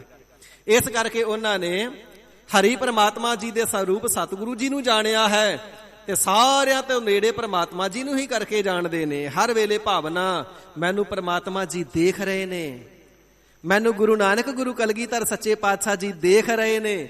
ਤੇ ਸਾਧ ਸੰਗਤ ਜੀ ਦੇ ਹਿਰਦੇ ਦਾ ਭਾਵ ਜਾਣੇ ਬਣ ਜਾਵੇ, ਸਤਿਗੁਰੂ ਜੀ ਮੈਨੂੰ ਦੇਖ ਰਹੇ ਨੇ, ਫਿਰ ਉਹ ਪਾਪ ਥੋੜਾ ਨਾ ਕਰੇਗਾ। ਫਿਰ ਤੇ ਉਹ ਵਿਕਾਰਾਂ ਤੋਂ ਕੋਹਾਂ ਦੂਰ। ਸਤਿਗੁਰੂ ਜੀ ਦਾ ਭੈ ਜਿੱਥੇ ਵਸ ਜਾਵੇ ਉੱਥੇ ਵਿਕਾਰ ਨਹੀਂ ਆਉਂਦੇ। ਇਸ ਪ੍ਰਕਾਰ ਉਹਨਾਂ ਉੱਤਮ ਜਗਿਆਸੂ ਉੱਤਮ ਅਧਿਕਾਰੀਆਂ ਨੇ ਪਾਰ ਬ੍ਰਹਮ ਪਰਮੇਸ਼ਰ ਜੀ ਦੇ ਸਰਗੁਣ ਸਰੂਪ ਸਤਿਗੁਰੂ ਜੀ ਨੂੰ ਸਦਾ ਹਦੂਰ ਜਾਣਿਆ ਹੈ। ਸਦਾ ਅੰਗ ਸੰਗ ਹੀ ਜਾਣਦੇ ਨੇ। ਗੁਰ ਮੇਰਾ ਸੰਗ ਸਦਾ ਹੈ ਨਾਲੇ। ਸਤਿਗੁਰੂ ਜੀ ਤਾਂ ਭਾਈ ਹਾਜ਼ਰ ਹਜ਼ੂਰ ਜ਼ਾਹਰ ਜ਼ਹੂਰ ਅੰਗ ਸੰਗ ਹੀ ਹਨ। ਸੰਤ ਧੂਰ ਪਾਈਐ ਵਡ ਭਾਗੀ। ਤੇ ਜਿਹੜੇ ਐਸੇ ਜੀਵਨ ਵਾਲੇ ਹੁੰਦੇ ਨੇ ਉਹ ਹੁੰਦੇ ਨੇ ਪੂਰਨ ਸੰਤ। ਤੇ ਐਸੇ ਪੂਰਨ ਸੰਤਾਂ ਦੀ ਚਰਨ ਧੂੜ ਵੀ ਪਿਆਰਿਓ ਵੱਡਿਆਂ ਭਾਗਾਂ ਦੇ ਨਾਲ ਹੀ ਨਸੀਬ ਹੁੰਦੀ ਹੈ। ਨਾਨਕ ਗੁਰ ਭੇਟਤ ਹਰਿ ਸਿਉ ਲਿਵ ਲਾਗੀ। ਤੇ ਜਿਨ੍ਹਾਂ ਨੂੰ ਹਜ਼ੂਰ ਫਰਮਾਵਣਾ ਕਰਦੇ ਨੇ ਪੂਰੇ ਸਤਿਗੁਰ ਦੇਵ ਪਿਤਾ ਜੀ ਮਿਲੇ ਨੇ ਨਾ, ਉਹਨਾਂ ਦੀ ਹੀ ਹਰੀ ਪ੍ਰਮਾਤਮਾ ਵਾਹਿਗੁਰੂ ਜੀ ਦੇ ਚਰਨਾਂ ਨਾਮ ਰੂਪੀ ਚਰਨਾਂ ਦੇ ਨਾਲ ਲਿਵ ਲੱਗੀ ਹੈ। ਇਸੇ ਪ੍ਰਕਾਰ ਇਸ ਤੋਂ ਪਹਿਲੀ ਪੰਕਤੀ ਫਿਰ ਪੜ੍ਹ ਦਿਓ। ਸੰਤ ਧੂਰ ਪਾਈਐ ਵਡ ਭਾਗੀ। ਭਾਈ ਸੰਤ ਦਾ ਅਰਥ ਹੈ ਸ਼ਾਂਤ ਆਤਮਾ। ਸ਼ਾਂਤ ਆਤਮਾ ਪੂਰੇ ਸਤਿਗੁਰ ਦੇਵ ਪਿਤਾ ਜੀ ਤਿੰਨਾਂ ਦੀ ਜਿਹੜੀ ਚਰਨ ਧੂੜ ਪ੍ਰਾਪਤ ਕਰਨੀ ਹੈ ਨਾ, ਇਹ ਵੱਡਿਆਂ ਭਾਗਾਂ ਦੇ ਨਾਲ ਮਿਲਦੀ ਹੈ। ਵਡਭਾਗੀਆਂ ਨੂੰ ਹੀ ਗੁਰੂ ਕੀ ਚਰਨ ਧੂੜੀ ਪ੍ਰਾਪਤ ਹੁੰਦੀ ਹੈ। ਨਾਨਕ ਗੁਰ ਭੇਟਤ ਹਰਿ ਸਿਉ ਲਿਵ ਲਾਗੀ। ਤੇ ਜਿਨ੍ਹਾਂ ਨੂੰ ਐਸੇ ਪੂਰੇ ਸਤਿਗੁਰ ਦੇਵ ਪਿਤਾ ਜੀ ਮਿਲੇ ਨੇ, ਹਜ਼ੂਰ ਫਰਮਾਵਣਾ ਕਰਦੇ ਨੇ, ਉਹਨਾਂ ਦੀ ਹੀ ਹਰੀ ਪ੍ਰਮਾਤਮਾ ਜੀ ਦੇ ਨਾਮ ਦੇ ਅੰਦਰ ਲਿਵ ਲੱਗੀ ਹੈ। ਜਿਨ੍ਹਾਂ ਦੀ ਨਾਮ ਦੇ ਅੰਦਰ ਲਿਵ ਲੱਗੀ ਹੈ, ਉਹਨਾਂ ਦਾ ਜੀਵਨ ਨਿਰਵਿਕਾਰ ਹੈ। ਉਹਨਾਂ ਨੇ ਹੀ ਵਾਹਿਗੁਰੂ ਜੀ ਨੂੰ ਹਾਜ਼ਰ ਹਜ਼ੂਰ ਜ਼ਾਹਰ ਜ਼ਹੂਰ ਜਾਣਿਆ ਹੈ। ਉਹਨਾਂ ਨੇ ਹੀ ਸਤਿਗੁਰੂ ਜੀ ਦੇ ਉਪਦੇਸ਼ ਦੁਆਰਾ ਨਾਮ ਰੂਪੀ ਚਰਨਾਂ ਨੂੰ ਹਿਰਦੇ ਦੇ ਅੰਦਰ ਵਸਾਇਆ ਹੈ। ਤੇ ਉਹਨਾਂ ਨੇ ਹੀ ਰੋਮ ਰੋਮ ਰੋਮ ਕਰਕੇ ਜਪਿਆ ਹੈ ਸਤਨਾਮ ਸ੍ਰੀ ਵਾਹਿਗੁਰੂ। ਧੰਨ ਹੈ ਉਹਨਾਂ ਦਾ ਜੀਵਨ, ਪ੍ਰਵਾਨ ਹੈ ਉਹਨਾਂ ਦਾ ਜੀਵਨ, ਸਫਲ ਹੈ ਉਹਨਾਂ ਦਾ ਜੀਵਨ, ਜਿਨ੍ਹਾਂ ਨੇ ਸਤਿਗੁਰੂ ਜੀ ਦੇ ਚਰਨਾਂ ਦਾ ਆਸਰਾ ਲੈ ਕਰਕੇ ਵਾਹਿਗੁਰੂ ਜੀ ਦੀ ਬੰਦਗੀ ਕਰਨਾ ਕੀਤੀ ਹੈ। ਇਹ ਪਾਵਨ ਉਪਦੇਸ਼ ਸਤਿਗੁਰੂ ਦੇਵ ਪਿਤਾ ਸ੍ਰੀ ਗੁਰੂ ਅਰਜਨ ਦੇਵ ਸੱਚੇ ਪਾਤਸ਼ਾਹ ਹਜ਼ੂਰ ਜੀ ਨੇ ਕਿਰਪਾਲਤਾ ਕਰਕੇ ਜਗਿਆਸੂਆਂ ਦੇ ਜਗਿਆਸਾ ਨੂੰ ਸ਼ਾਂਤ ਕਰਨ ਵਾਸਤੇ, ਭਰਮਾਂ ਦੀ ਨਿਵਰਤੀ ਵਾਸਤੇ ਸਰਬਤ ਸੰਸਾਰ ਨੂੰ ਸਾਂਝਾ ਬਖਸ਼ਿਆ ਹੈ ਜੀ। ਪਾਵਨ ਗੁਰੂ ਉਪਦੇਸ਼ ਦੀ ਵਿਚਾਰ ਕਰਦਿਆਂ ਹੋਈਆਂ ਬੇਅੰਤ ਪ੍ਰਕਾਰ ਦੀਆਂ ਭੁੱਲਾਂ ਚੁੱਕਾਂ ਦੀ ਸਤਿਗੁਰੂ ਦੇਵ ਪਿਤਾ ਸ੍ਰੀ ਗੁਰੂ ਗੋਬਿੰਦ ਸਿੰਘ ਸਾਹਿਬ ਜੀ ਮਹਾਰਾਜ ਤਖਤਾਂ ਤੇ ਸ਼ੋਭਨੀਕ ਨੇ, ਸ੍ਰੀ ਗੁਰੂ ਗ੍ਰੰਥ ਸਾਹਿਬ ਜੀ ਮਹਾਰਾਜ ਗੁਰਤਾ ਗੱਦੀ ਤੇ ਸ਼ੋਭਨੀਕ ਨੇ। ਬਖਸ਼ਿੰਦ ਪਿਤਾ ਜੀ ਕਿਰਪਾਲਤਾ ਕਰਕੇ ਬਖਸ਼ ਲਵੋ। ਸਤਿਗੁਰੂ ਜੀ ਦੀ ਸਾਜੀ ਨਿਵਾਜੀ ਸਾਧ ਸੰਗਤ ਬਖਸ਼ਣ ਯੋਗ ਹੈ, ਕਿਰਪਾ ਕਰਕੇ ਬਖਸ਼ ਲੈਣਾ। ਅੱਗੇ ਵਾਸਤੇ ਸੁਮਤ ਬਖਸ਼ਣੀ ਜੀ। ਸਤਿਗੁਰੂ ਜੀ ਦੇ ਪਾਵਨ ਉਪਦੇਸ਼ਾਂ ਨੂੰ ਹਿਰਦੇ ਵਿੱਚ ਵਸਾਵਣੇ ਦਾ ਯਤਨ ਕਰਨਾ, ਜਿਸ ਦੇ ਨਾਲ ਪੜ੍ਹਿਆ ਸੁਣਿਆ ਕਥਨ ਕੀਤਾ ਸਫਲਾ ਹੋਏ, ਥਾਂ ਪੈ ਜਾਵੇ। ਸਾਧ ਸੰਗਤ ਜੀ, ਅੱਜ ਸ੍ਰੀ ਅਖੰਡ ਪਾਠ ਸਾਹਿਬ ਜੀ ਦੇ ਭੋਗ ਨਹੀਂ ਸਨ ਪੈਣੇ, ਇਸ ਕਰਕੇ ਪ੍ਰਬੰਧਕ ਜਨਾਂ ਵੱਲੋਂ ਹੁਕਮ ਹੋਇਆ ਸੀ ਕਿ ਅੱਜ ਕਥਾ ਦਾ ਜਿਹੜਾ ਵਕਤ ਹੈ ਥੋੜਾ ਵਧੇਰੇ 9:10 ਤੱਕ ਕੀਤੀ ਜਾਵੇ। ਉਪਰੰਤ ਹੁਣ ਕੀਰਤਨ ਦੀ ਪ੍ਰਾਰੰਭਤਾ ਹੋਵੇਗੀ। ਗਰੀਬ ਨਿਵਾਜ ਜੀ ਕਿਰਪਾਲਤਾ ਕਰਨ, ਸਾਡੀਆਂ ਸਾਰੀਆਂ ਦੀਆਂ ਹਾਜ਼ਰੀਆਂ ਚਰਨਾਂ ਵਿਖੇ ਪ੍ਰਵਾਨ ਕਰਨ। ਗੁਰਸਿੱਖੀ ਜੀਵਨ ਗੁਰਮੁਖ ਨਾਮਦਾਨ ਇਸਨਾਨ, ਗੁਰਮੁਖ ਲਾਗੈ ਸਹਿਜ ਧਿਆਨ ਵਾਲਾ ਜੀਵਨ ਬਖਸ਼ ਕਰਕੇ ਕਿਰਤਾਰਥ ਕਰਨ ਜੀ। 2 ਪੰਕਤੀਆਂ ਪੜ੍ਹ ਕੇ ਸਮਾਪਤੀ ਹੈ ਜੀ। ਸੰਤ ਧੂਰ ਪਾਈਐ ਵਡ ਭਾਗੀ, ਨਾਨਕ ਗੁਰ ਭੇਟਤ ਹਰਿ ਸਿਉ ਲਿਵ ਲਾਗੀ। ਵਾਹਿਗੁਰੂ ਜੀ ਕਾ ਖਾਲਸਾ, ਵਾਹਿਗੁਰੂ ਜੀ ਕੀ ਫਤਿਹ।